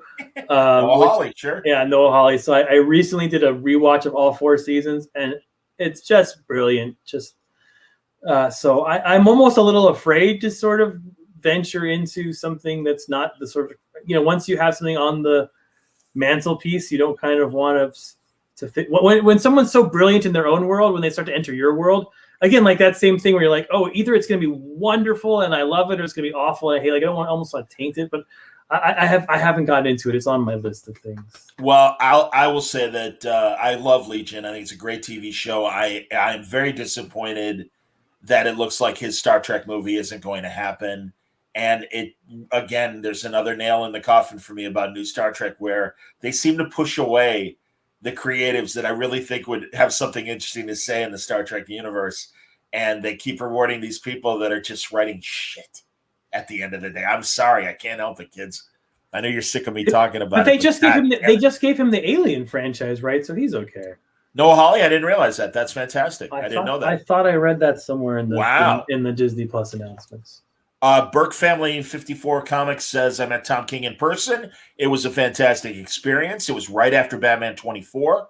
I didn't like Heroes in Crisis, but that Gotham many people didn't like that poor book. Oh, I loved it, and everyone hates it. But he liked the Gotham Girl story. Well, that's very kind of you, and I appreciate it. It was very nice meeting you. It's okay that you didn't like HIC. I still appreciate you giving it a chance. That's awesome. And Burke also says that Yellowstone's the best show on TV. I keep meaning to watch Yellowstone. I've heard that. Yes, I want to watch it. Me too. And I like modern westerns. Really, I was with Longmire till the end, and it is such a great show. And it's my favorite western my favorite TV western of the last 20 plus years. I think it's incredible. And again, I'm looking for another great western, and it sounds like Yellowstone would be what I should be watching right now. Oh, someone was asking, how long is your run on Supergirl? Because it's not 12 issues. 8 right. 24-page issues. And then they're, like I said, they're all in the can. I'm done. I finished it last week. Is it Black Label? Or is it? No, it's mainstream. But your own thing, yeah. Which was depressing to me because I couldn't use the word Jesus. I couldn't use goddamn. Wow. I can't. It was harder to use that because I couldn't use swear words, which I was okay. Not swear words, but like little. I hear you. No. I'd love to see you write a Blue Beetle Booster Gold mini. They were one of my favorite parts. Myself right there. I wish, and again, showing my old fart demeanor, but honestly, and I get it because he's more of a public domain character, but I really wish I would see more Dan Garrett Blue Beetle stories, the original Blue Beetle, because like Indiana Jones kind of. You could certainly see Dan Garrett and Carter Hall playing in the 40s and then being on Indiana Jones sort of adventures together. And also, why not tie the Scarab to the Hawk mythos and everything? I think there's an opportunity. And certainly with Amy still playing with the Scarab and stuff like that, there's a way to still have the connection to modern day. But I just think Dan Garrett is kind of a blank slate Golden Age hero that, again, could in the right hands, you could get some amazing. I'm sure Roy Thomas would have had amazing things to say about Dan Garrett. He was too busy, working with the other quality hero, or I guess the quality heroes mostly. But I'm trying to think if he had any other whatchamacall heroes. Why am I blanking right now? Derby, Connecticut. Where Blue Beetle came from. The mobbed up comic book company. Charlton. Yes, Charlton. But that's not where Brad Garrett. He's like Eisner. He's an Eisner creation, isn't That's he? exactly right. Yes. God damn, we are nerds, John. The two of us are nerds. I just recently wrote some Blue Beetle and the Ted Cord, the Blue Beetle and Booster Gold. I would kill for Booster Gold. Yes, when I say I love HIC, it's because I loved writing Booster Gold so much. He's the most fun character to write in comics. I don't write him right. Dan Jurgens wrote him better. My son has turned into this huge comic book nerd, and just the other day lectured me on why I write Booster Gold wrong, because he was reading the entire original run. Booster Gold was originally a very competent character who was just kind of wanted to sell some Nikes on the side, and he wasn't really like so into time travel, all that stuff.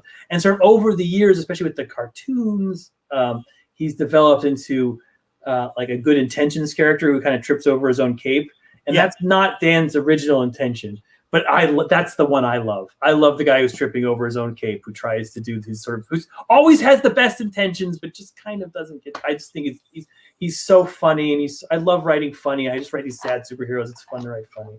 We haven't talked yet about Superman and Lois. I've been watching. I've seen all 3 episodes so far, and I like it a lot. It's awesome. I haven't seen it. I haven't seen any of it. I apologize. I'm too busy watching Friends reruns and Simpsons reruns and Muppets at all stuff. Muppets! I'm watching a lot of Muppets with my kids. Yeah, Muppets is very good. Who's your favorite Muppet beyond the obvious core? So not Fozzie, not Miss Piggy, not Kermit.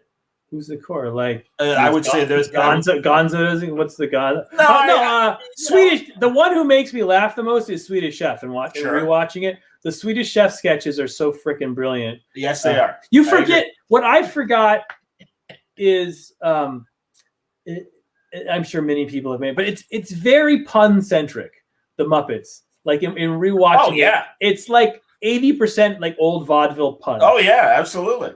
And most of the sketches, like the actual just physical writing of the sketches, is like, this is the truth of Marx Brothers too. You go back, most of the actual writing is just the puns. What makes it another level is just the craziness they put on top of the puns. And I find that with the Swedish sketch, they achieve the most craziness on top of the puns. Obviously, Jim Henson, I think, will go down as almost our greatest 20th century creator. I think eventually he'll pass Walt Disney in terms of his. Oh, that's really interesting. In my opinion, that's very interesting. I don't know if the Disney company will allow that to happen necessarily. I could be totally wrong, but in my opinion, I'm like, you have Walt Disney, you have Jack Kirby, you have Jim Henson. These you have Lucas. Like there's just like the people who constructed the imagination of the second half of the 20th century. No, there's plenty of room. 7 of them. Well, that's what I was going to say. There's plenty of room. You don't have to limit it to your Mount Rushmore 4. I mean, no, you're absolutely right. And like make it more of a bank like Valhalla. And Valhalla. But no, I'm with you. I'm with you on that level. To me, also, the older I get, Henson rises above all of them. To be from watching so much Sesame Street and so much Muppets with my kids, because he embraced this sort of Dada weirdness. Like if you read like the serious stuff he tried to write, he was super into surrealism, and you can see it just leak into his stuff and bring it all up to another level. I just love it. Well, and the stuff he did between Sesame Street and the Muppet Show, some of those specials that he did are really interesting to watch, and you can find them on YouTube in some cases. And then also his little homemade or independent little short films that he made that are on streaming channels and stuff. I mean, they're like a lot of the stuff that Archaea exploited before they merged with Boom and still do now. I mean, no, he had some incredible ideas. I agree with you. Or even pre-Sesame Street, when they would show up on variety shows from Ed Sullivan to Saturday Night Live. Although I guess Saturday Night Live was contemporary with Sesame Street. But just everything he did was just really, really interesting. So no, I'm with you, man. And even those 10-second or they're shorter than 30. All the local black and white commercials he made with Ralph so good, yeah. and all the other characters and stuff. Oh my god, yeah. And no, funny as hell, man.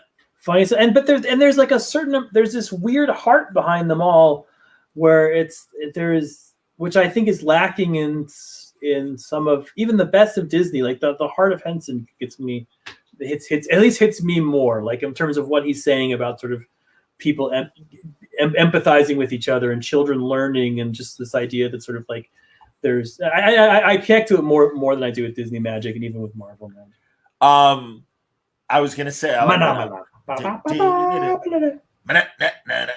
dude, if you have children, the way I raised my children, I'm sure it was the wrong way to do it. But when they were very little, I went on YouTube and I made long strings of the best of Sesame Street.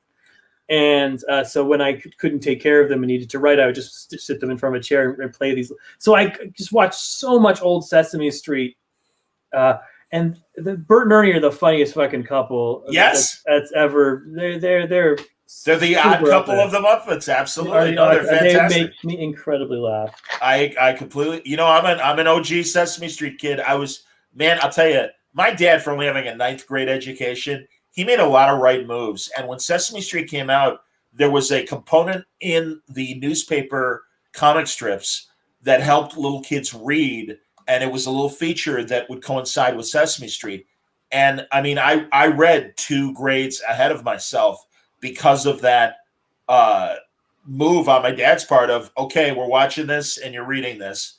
And I'm like a 4-year-old kid, like, all right. And again, what they say about, starting kids as young as possible to really get their education going is absolutely true. Although I, of course, eventually blew off things enough to be a chronic C student. But at least it gave me an intellectual curiosity that I believe. You were a chronic C student? This is the stuff. I can't see you as a chronic C. That's you have a mind like a trap. I loved history. I loved English. I could give 2 shits about math. I could give 2 shits about science. Well, I liked science fiction, and I appreciated things like the NASA program and things like that were going on in the real world. But, looking at a microscope did nothing to me. And, slicing up a fetal pig in biology really did nothing for me. So, yeah, what are you going to do? But I was going to say regarding the Muppets, my favorite obscure Muppet, it's a tie between Sam the Eagle, who I loved. Love Sam the Eagle. But my favorite crazy character is New Zealand and his boomerang fish. I mean, how do you not love the guy and his hair and that stupid Shakespeare collar that he would wear and just slinging fish? And he had like teleportation powers. He was the one guy who could appear anywhere in any sketch he could.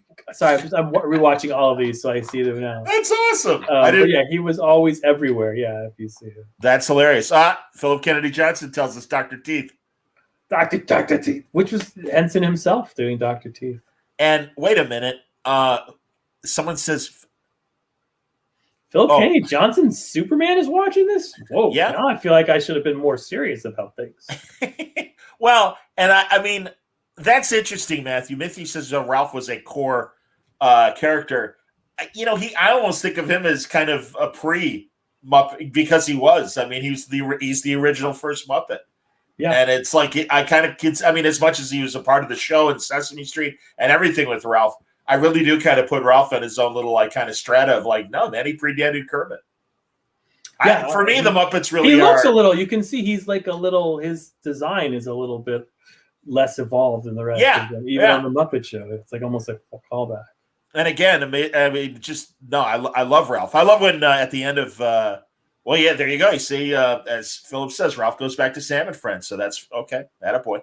Yeah, if you watch the very first Sesame Street, Ralph is in the background of them. Oh, yeah. Oh, no, absolutely. If you want to just a Sesame Street laugh, though, do Cookie Monster and Kermit the Frog and the Magic Box sketch. It's the Mystery Box. Mystery Box, Kermit. Okay. Just watch Kermit trying to get Cookie Monster to guess what's in the box.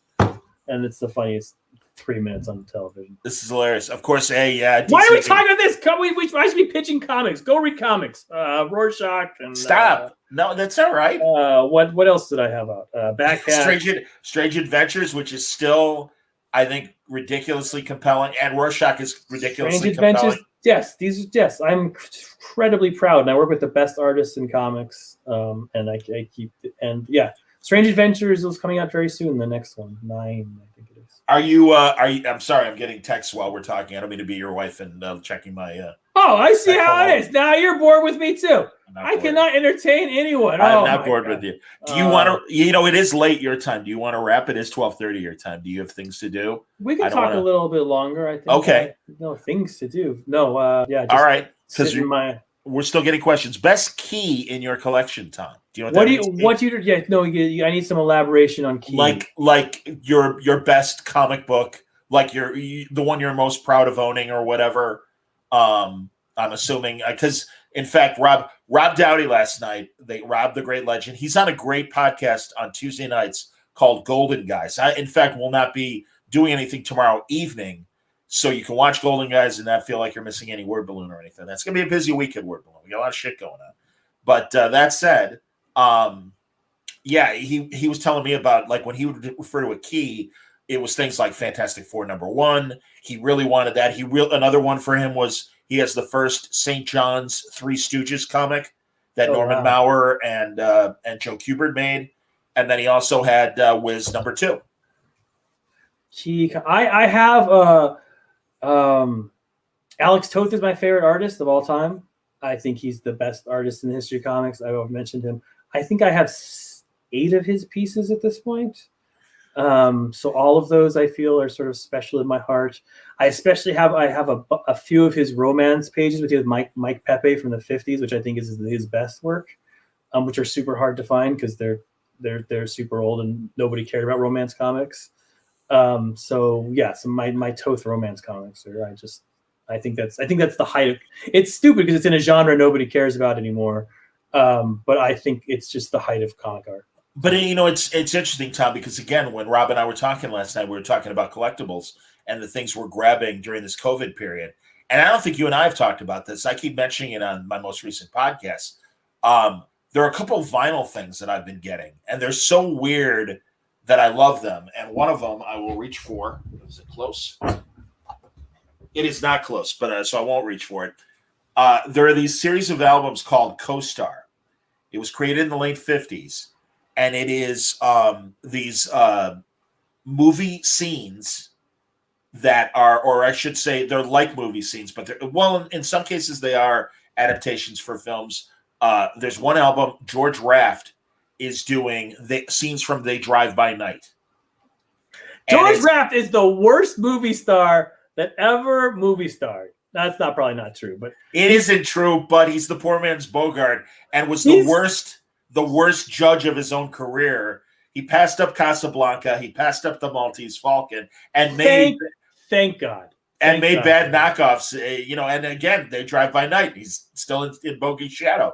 So he made one of these albums. How did that? He wasn't good looking. He wasn't a good actor. He wasn't tall. He wasn't tough. He was just a guy that took up space. He was connected. I have no idea. Connected. How did he get those gigs? I watched Nocturne the other day, which is a great movie, which has the black hole of George Raft in the middle of it. But on these Co-Star albums, you can act out scenes because there's room for you to share dialogue. And so I have the old Monty Python sketches. Yes, I'm so glad you remember that because that's literally how I tell people. I'm like, Python did a parody of these with a buzzer when you're supposed to talk. What's that gun in your hand? Oh, George. So I bought 8 of these albums. They re-released them in the 70s. And you can get them for dirt cheap. And that's what I was going to say is several things that I buy, and you're talking about Toth romance pages, reminds me of this. A lot of what I've been buying are not obvious choices of collectibles that are going up. And another strain of vinyl that I've been buying are, by the way, I've got Cesar Romero Co-Star album. He does a safe cracking scene where he's the experienced crook and you're the kid. And there's a double cross in the scene. It's fantastic. And there's a Vincent Price album where it's a Western gambling scene and he's a con man gambler. Vincent Price, the opposite of George Raft, made everything better he appeared in. It's like the anti-Raft. And they got there's a Basil Rathbone episode where you do scenes from the Brothers Karamazov, but no Sherlock Holmes scenes, which I think is a crime that didn't happen. But anyway, a crime and a punishment. Oh, I get look it. at that! Thank you, Dostoevsky. Very nice. Dostoevsky pun. Only on Word Balloon, kids. Only on only when I talk to Tom. We elevated. The other thing that I got was I have these records that are open, what they call open-end interviews. And you won't be able to see, but this is one with famous jazz guy Cy Zentner, not that famous. But I also have one that just came in the mail today. It's Sammy Davis from like 1968. So what it was like, say you're in Ashtabula. That's always my favorite city to pick on. It'd be like, hey, I'm a local DJ and sat down with Sammy Davis Jr. the other day talking about his new single. And I'm going to play that interview for you later. And the record companies would send these out to the radio stations. Oh, wow. And so they could do customized local interviews. And I have the one, it's not in Reach, or I'd show it right now. Wait, so he just answered questions and then the local DJ would fill in the question? They'd give you a script. Tell us about the new song, Sammy. Well, and you'd be talking to a record player? That's amazing. Oh, wow. Or, you could edit it with, audio tape and everything, and a razor blade and splicing tape. And yeah, in fact, I remember Dr. Demento doing one with Alan Sherman, the guy who did Hello Mudda, Hello Fada, the old novelty song. And he died in the 60s, and this is in the 80s. I'm taking the time machine back to talk to Alan Sherman. And it was fantastic. And they kept making these at least through the 80s, and I believe even through the 90s. I had, when I worked in radio earlier, I had ones with Paul Simon for the Graceland album and one for Phil Collins for the No Jacket Required album. But I've been hunting these weird ones, and I've got a Tom Jones one from 1970. I got the Sammy one. I have the Beatles. Tom, what is with the thrusting? Let me tell you. Your pelvis. Why is it always in my face? Back to you. Suddenly I'm Larry King. But yeah, I'm gonna put them on the Word Balloon channel because they're too funny.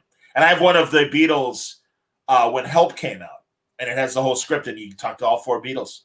Well, what we tried to do with this movie was what was the weekend like if spies were after us? Yeah, great. Who knows? Out of their minds. Who knows? Exactly. I would on Seth Meyers. They do. He does the thing where he's like, I have to go and talk to all the local stations, and you're like, wow, it's 2020 and they're still doing that. And he does an 8-minute break where he says hello to every single local station in the same voice. Like he's like, Chicago, we have a special guest for you tonight. And then he's like, all right. And he waits 2 seconds. Boston, we've got a special guest for you tonight. And you're just like, the country is so big, and yet we're still so local. Too funny, man. All right, I'm looking here. Oh, Mikey asks, any writers you'd like to co-write a book with? Maybe a grumpy legend? Your artists are legendary. What about sharing a writing duty? Would you want to do that? No, I would want to hang out with them and talk to them. But I think maybe the best way to put that is I did a story with Walt Simonson, who's a better writer than I am and a much better artist. And so when I gave Walt my script and he's like, let me Marvel style this a little bit and change this and change that, that felt like co-writing to me. And I was like, Walt, do whatever the fuck you want. You're Walt Simonson. If there's a picture of him right behind me. So that I would love to do. Like I would love to work with an artist who's willing to take my scripts and then legendarily change them. But I don't like co-writing. I'm no good at it, and I hate doing it. I just don't. I can appreciate that. No, I'm sure you've got your own vision of what you want to, the story you want to tell. No pun intended. Yeah. I mean, no, I get that. I can appreciate that. No I like being sort of I feel like when two people are writing, they're responsible for making each other feel good instead of making the audience feel good. I like when I write to just be thinking about the audience and not about somebody else. If that makes sense. JB, Tom did kind of answer this question already when he was saying watching WandaVision and seeing Vision in WandaVision kind of get him that goosebump feeling of working on so many iconic characters. And then you'll always be. This is a good question, though. Do I still get goosebumps working on iconic characters? And the fact that you'll always be part of that legacy. Yeah, I don't know. You don't. I think that's where, imposter syndrome kicks in as almost a defensive mechanism. Like, I think when I write when I type Superman : on my thing, I think there's a part of my subconscious that tells me, oh, you're not writing the real Superman. You're writing the Tom King fanfic version of Superman. And I say that not like in a self-pitying sort of way, but that lets me not feel the pressure of writing, of having that on my shoulders, is that I don't think of myself as having a legacy. I think of myself as sort of temporarily being here. Okay. I mean, how many years did your Batman, the main Batman book, I believe, of course, and it's fair for you to consider what you're doing with Batcat right now as part of that time, but 7 years, 8 years? 4 years, because it was only double 4 shipped. years. Yeah, so double shipped. Yeah, 85 issues in a row, which I think it depends on how you look at it, but it could be the most in a row the writers done of that. It depends. The writers weren't credited in the first. Yeah, well, it would be, if it was 12 issues, it'd be 7 years. So yeah. So I did 85 issues. But it's funny, I never considered myself in any of that time to be the writer of Batman. I always thought that Scott was still the Batman writer, and that I was sort of, because he was doing All-Star Batman, he was doing Metal with Batman, and I was doing these like crazy little bizarre stories, So I never felt. No, I never. That's just, maybe I don't know what that is. But again, maybe it's a defensive mechanism or something. But I never felt that I was the Batman writer ever. Okay. I still don't. People will take a Batman statue to me and they'll be like, "You have to sign this because you have a legacy with Batman." I was like, "No, Scott and James have legacies with Batman. I have a legacy with Kite Man or Mr. Miracle. Like I do the little characters nobody cares about and give them messed up lives. I don't know about Batman." No. And if people didn't read Up in the Sky, they really need to pick up the trade this week. And, I'm very proud of that. So it's the only story I give to my kids. I've written very many comic books, and that's the only one I let my kids read. And even though, as my wife points out to me, a child does die on the 4th page. It has a happy end. I understand, but they're great. And again, what I appreciated about both your run on Up in the Sky and also what Bendis did with Legacy. So good. I thought that's my favorite Bendis DC work is his Walmart stuff. Yeah. I mean, but also again, they really worked episodically and as a whole. So that's what I really appreciated about both runs. And I thought, when you're working with Andy Kubert, I mean, I just got it and I'm flipping through it. And I just couldn't believe the work that Andy had done. Look, I mean, you can see I have about a whole issue. It's on my wall up there. That's awesome. That's fantastic. Stand by. Boom. Oh yeah, there. That's nice. It's the boxing issue. I have it. Yes, indeed. 12 pages. Nice. Yes, we always have to put Superman and Alien boxing matches. I completely agree with that. If you've got, that was my wife came up with it because I had 12 pages, and she's like, "Why don't you just do 12 rounds?" I was like, "Oh, you nailed it! 1 round per page." That was my wife's idea. Yes, I'm incredibly proud of that Up in the Sky book. I think of the last, and while I was writing, it was the best thing I was writing. I just think I don't know why we were just, Andy and I were just totally free because nobody was reading it. Like 400 people were reading these silly Walmart books nobody could find, and it was a chance to tell a story that wasn't about trauma or anything. It was just about Superman being awesome, and it was cool. Yeah, no, I agree with you, and also I always love Interplanetary Superman. Because I just kind of like that he's just this citizen of the universe. And yes, very strong and stuff. But again, there's things out there that are as strong as him, stronger than him. And I just think it's kind of cool when he's on other planets and stuff doing his thing. For me, and I just finished the Supergirl book, the super characters are much more fun to write than the back characters. I like being in that world a lot, just in terms of the day-to-day of it. I know Bendis famously says, I think this is right, it makes you feel like you want to be a better person when you're writing Superman because you're writing such a good person, which I think is a genius insight into it. But it's also it's just so, the world feels so big when you're in a Batman world. You're just like, okay, another scene in an alley, another scene on top of a building, another story where Joker is taking over the world. Another thing we're trying to prove whether Gotham's, it feels you're in a box, which can be fun to be in a box. With Superman, it feels like, oh, everything got open, the world is open to you, and Yeah, and and again, Superman's the easiest character to write because he always does the right thing, and then you just follow that story. He just always does the right thing, and it's wonderful. Mikey says, I'd love to see a Tom King Green Lantern pitch, but I have to wonder which Lantern you feel most ready to write. Well, that's an interesting question. I have an opinion. I think John Stewart should be the Lantern. That should have been put into continuity a long time ago. He should be the Lantern that DC Comics puts forward. But Hal Jordan is my favorite Lantern. I wrote him one time. Doc Shaner and I did an issue together, and it was one of my favorites. Except for Booster Gold, that might have been just the most fun to write because I wrote him as Captain Kirk, and it just felt like I got to write Captain Kirk for one issue, and that's awesome. So I feel like Captain Kirk and Hal Jordan are the same character, and that's how I like that. No, I like that a lot.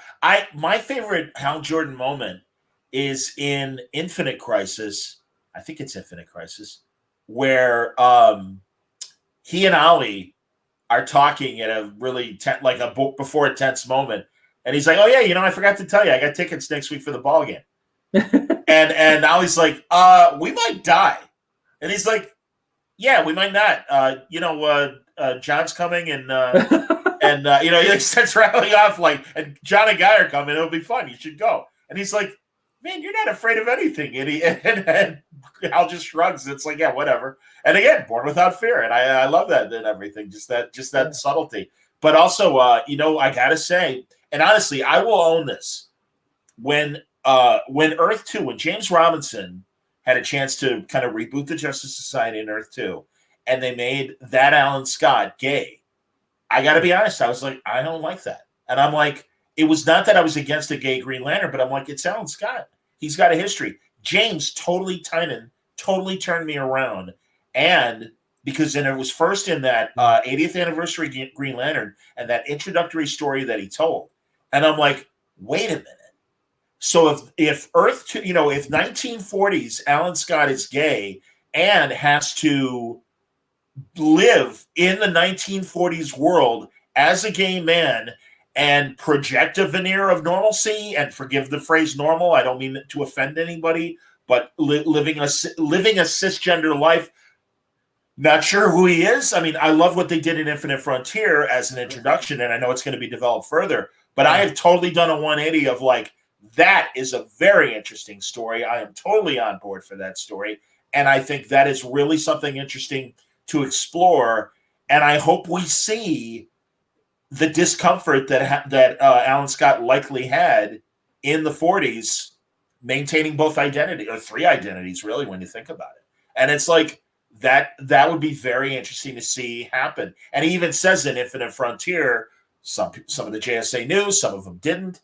And I just think that's really, really interesting. So I mean, that's what great writing will do, and that's what James put into it. He'll change minds because he finds the heart of a character, and he finds that. Yeah, I think that's you're dead on there. And I really like Infinite Frontier is a really good book. Josh Williamson killed that book. So if you haven't read it, and then that's one of the small moments, but there's really cool Wonder Woman moments, and there's really cool. And there's Joelle Jones' art in that is just beyond. I mean, the writing is also great, but I think she's one of the best in the game. Just wants to be beautiful. I totally agree. And Legion, build on what I just said, says that it works well with Obsidian being gay as well. He was able to lean on his son for support, which is really cool. 100%, man. I mean, that's what I'm saying. It's like, don't suddenly erase. And that's, I think, what I didn't like about the Earth 2 thing was like, it's Alan Scott. I'm sorry, but at the time it was 70 years of Alan Scott continuity, and all of a sudden, hey, this Alan Scott's gay, and I'm like, can't you make just like every other new Lantern? Can't there be a new gay Lantern out there? There's nothing wrong with. I'm like, I'm not against the idea of a gay Green Lantern, but I was about Alan Scott. But then I'm like, wait a minute, that's really interesting. And again, we've only seen it in books like Cavalier and Clay, and it really wasn't even the hero. It was one of the creators and stuff, and they kind of explored that, and Chabon explored that in Cavalier and Clay. And I think that's really, really interesting and worthy storytelling. That should, I mean, it's like, yeah, let's give a 1940s hero the problem of being true to himself and having to live in a much more closeted and unfortunate world. I mean, Christ, it'd be even worse if he were British. I mean, we've talked about this before, but DC Comics is cursed with a lot of boring white guy characters. It's really again, we talk about the structural problem of the Titans. The structural problem with DC is that a lot of these characters were created by guys who were living very interesting lives and were not. I mean, these were poor guys from the Jewish ghettos, creating blonde-haired Christian, Ayn Randian heroes, and it's modern creators have to say like that's lacking a certain truth in how the world is constructed, because people are more and have always been more diverse than the heroes that were created for this medium. No, I agree. Legion says Alan Scott was my favorite Green Lantern before he came out of the closet. Still is my favorite Green Lantern. This just adds more depth to an already great character. I agree. And again, you just like him because he's a radio host, John. I won't deny that. I won't deny that. Absolutely. And I loved the trajectory of Alan Scott's life as a broadcaster. And I was even about to say, I love what James did in the Golden Age, and just how all the Justice Society heroes were dealing with forced retirement. And let's look at this. I have it out here. There you go. Boom. What a great book. My God. What a great Paul Smith art. My God. Yes. Oh, sorry if you want to answer that. There you go. Absolutely. That's one of the great just comic book stories of all time. No, absolutely. Well, and that's why it's like, no, and again, this makes it even more interesting that this and especially in retcon worlds where there is no well, I guess again this is pre-Omniverse, and I don't know how they're going to handle these things. But I mean, yeah, it was like, Alan Scott was the leader of the Justice Society. And it's like, I love that Johnny Quick was calling him the big guy.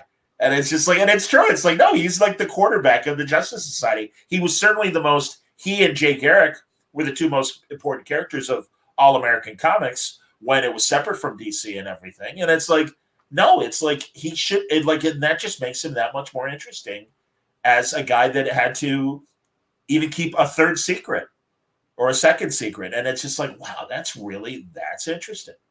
Yeah, absolutely. Yeah, absolutely. Mikey, much more interesting to write that story than his traditional story.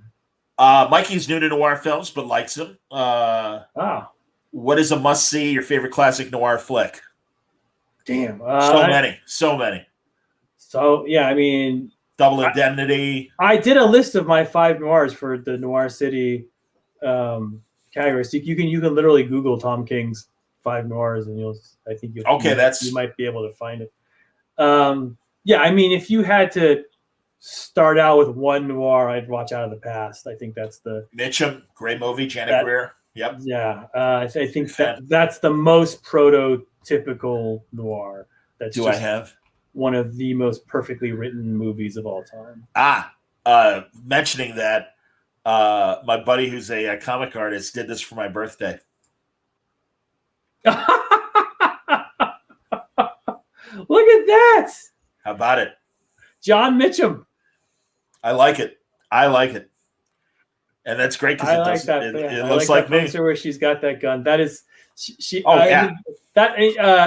Jane Greer, and that is I think maybe my favorite femme fatale. Yeah, Jane Greer. I'm sorry.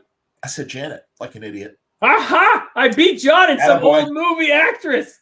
And Rhonda Fleming is one of my favorite 40s starlets as well. And Rhonda Fleming in a very small little role, just as like this random kind of bad girl in the back in a few scenes. Yeah, she's cool. Kind of like, oh God, and again, now I'm blanking on her name. The bookstore scene in Big Sleep. Big Sleep. She just died. Dorothy Malone. Yeah, she just passed away. I can't believe she survived this. Amazing. Steals the movie in one scene from Bogart and Bacall. Do you have a digital channel, and not only to you, Tom, but also to whomever? Forgive me, because now I'm off the comments. Whoever just asked about. I could go off on film. I mean, like I think the essentials. You got to watch Laura. Yes. You have to watch Gun Crazy. You have to watch Double Indemnity. Out of the past, and Out of the Past. Those are like the This Gun for Hire. I would put This Gun for Hire in there. This Gun for Hire is a little early. That's like proto noir. It's 41, so you're a little earlier. Oh, that's fair. That's a very fair comment. Okay. But that's a fantastic movie, which I just recently watched. Do you have a digital channel in your town, or Mikey, do you have it in your town called Movies with an exclamation point? It's the same company. Yeah, it's channel 200 in Comcast DC. Okay, and it's 363 here in Chicago on Comcast. And it's great because Sunday nights and Thursday nights, they go wall-to-wall noir. And it's fantastic. And it really is great because beyond the obvious, which they absolutely show, they show a lot of great Columbia and RKO films that have slipped through the cracks. And there are leads, both male and female, that you totally forget about that made some incredible noirs. And you can really get deep. And also, thank God, Amazon Prime does a really good job of having a lot of great old noirs and everything in there. If you have Amazon Prime, then you have access to those movies as well. But I would start with Tom's list and Google Tom's list that he did for Noir City. I'm talking to Mike Cronenberg of Noir City, but more importantly for my Thursday conversation, Ringside Seat, on Thursday with several other boxing editors talking about the latest issue of Ringside Seat and also some recent boxing that's been going on and some boxing that's coming up. So I look forward to that. I met Mike through. He's one of the great human beings on Walking this Earth. I love that guy. And I listen to every word he says because he knows his stuff. I hear you. And dude, as you know as well, because you've had the opportunity to meet Eddie Muller through Mike as well, I'm like, Eddie Muller has done my show 3 times in the last 6 months. And I'm just like, pinch me. I'm so glad. And I love that, like, Eddie is like, hey, can we talk more comics? I'm like, of course, Eddie, what do you want to do, man? You know, and but we just, dude, the amazing documentary about the Olympic Auditorium in LA, which hosted boxing and wrestling going back to the 30s all the way till the 80s. And then in the 80s, it became this really great venue for the LA punk scene. And it's this fantastic documentary. And Eddie was on to talk about that. Mike was on, and the filmmaker. And seriously, it was such a great conversation about collecting. And of course, it leaned into boxing because Eddie's father was one of the best boxing writers in San Francisco from the 50s through the 70s, at least, maybe going back to the 40s. I'd have to look up again. And yeah, I mean, just it was an amazing conversation. And that's why I'm like, you know, and that's the thing. I know Eddie is like, he'll talk noir, but it's like he always talks noir. And it's like, no, man, I want to talk boxing. I want to talk comics. I'm like, Eddie, you got a seat here waiting for you anytime you want to pop in, man. So it's been amazing. Yeah, film noir. That's my offline nerd. That's where I go for my happy spots. I hear you, man. And I copy from it constantly. My books I steal. Obviously, Rorschach steals from The Killers and from. From Gun Crazy. No, it's Tom. I cannot wait for the wrap up. Is it 12 or is it 8? It's 12, and it's on, and we are super far ahead. So we will be the first Watchmen based, I think. And this is, I don't know if am I.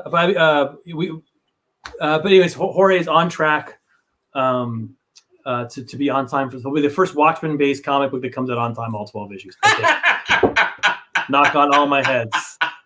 You're not wrong. So that's great, and let's hope so. That's fantastic. And it's so to me, the Rorschach is as good as the Vision and Mr. Miracle. To me, it's the best I can write in terms of and you can decide to answer this or not answer this question. Any Watchmen popping up in your Rorschach story?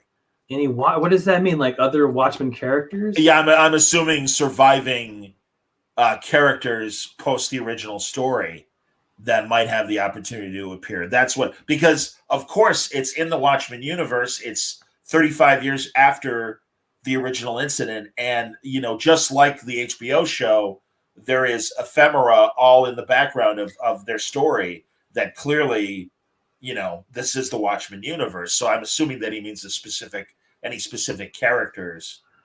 I mean, you've already seen the comedians popped up. You've already seen they all showed up for one issue, but I mean, they come in and out. Like you said, it's the ephemera in the air. Yeah, and of course, there's the central mystery of why does the Steve Ditko character have the same exact fingerprints as Kovacs? Yeah, as Kovacs. So so there are more Watchmen characters that appear. There's bring me back on in a week and I can tease some stuff, but now I can't tease some stuff, which we talk about offline. That's all right. Well, and I know too, you guys are heading out for a while, and that might be a few weeks before we're able to talk again. So, oh, that's true. Yeah, we're going on vacation next week. nice. Don't rob my house. I'm taking Alex Rothar with me. Outstanding. That's great. Other questions that I see right now in the chat, we've already covered, folks. So I'm going to force you to go back and rewind and watch the video over or listen to the audio that we'll be posting tomorrow. And also the fact that it's past 1 a.m.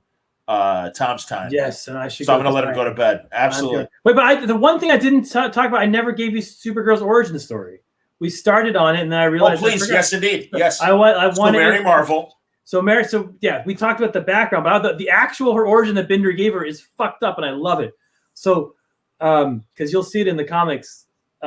So she's on Krypton, right, and it blows up as Krypton tends to do. But she's in Argo City, which like detaches and goes off into space in a protective dome. In a protective dome, which her father builds. Zor-El. Zor-El. So she's going off. So first she witnesses her planet dying, which is tough when you're 14. You would think, sure. And then, but she's like, okay, at least like part of my city is alive. And then as she's going, because the ground is made of Krypton, the yellow sun penetrates and it turns into kryptonite as they're going, and so people start dying of cancer all around her in the city. So her father and her lay out a lead base on the ground to protect the city. So first, a bunch of people died, and they put in an emergency, and they paved the streets with lead to protect from the Krypton dirt that's underneath. This is the saddest comic ever written. And so first she witnesses her planet die. Then she witnesses the survivors of the planet all die of kryptonite poisoning. And then they get the lead shielding. And then they're going on for long. And then an asteroid field comes in and starts penetrating the little things. And then the kryptonite comes out and people start dying of cancer again. So her father has to say, too many people are dying. We're finally just going to put you in a rocket and live. So she witnesses 3 separate holocausts before she turns 14. So yeah. So people ask me why I'm drawn to that character. It's not because she's committed war crimes, but because she's a survivor, and I love survivor characters.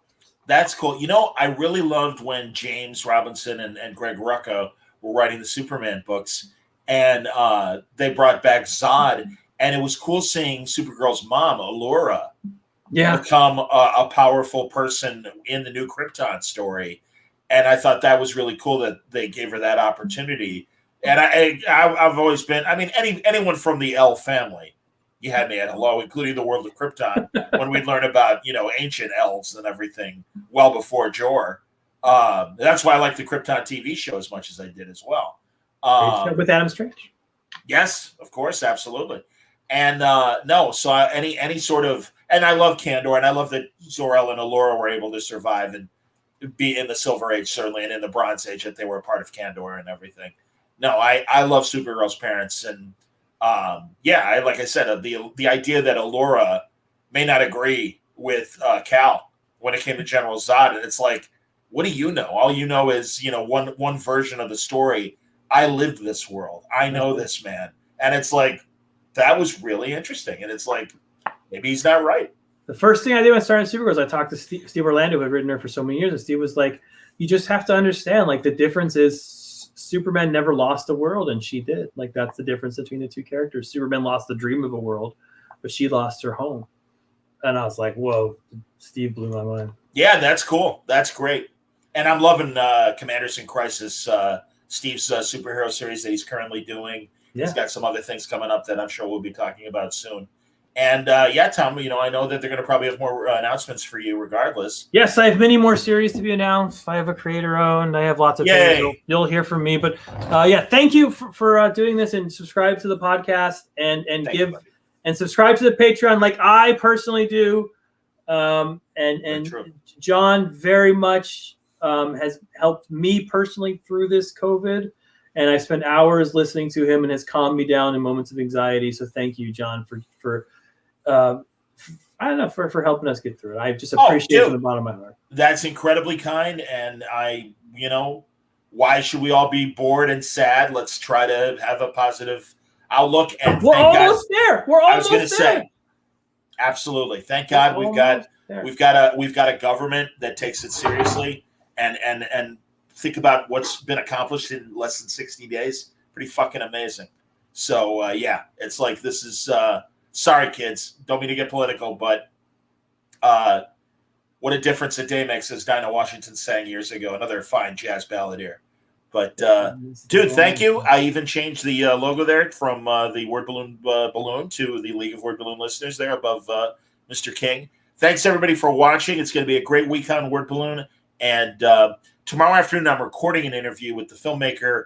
I'm forgetting his first. I want to say Craig Zoller, the man who made Bone Tomahawk. He's got a new graphic novel that I'm going to do a pre-recorded interview with him tomorrow afternoon. I'll be putting it out on Wednesday.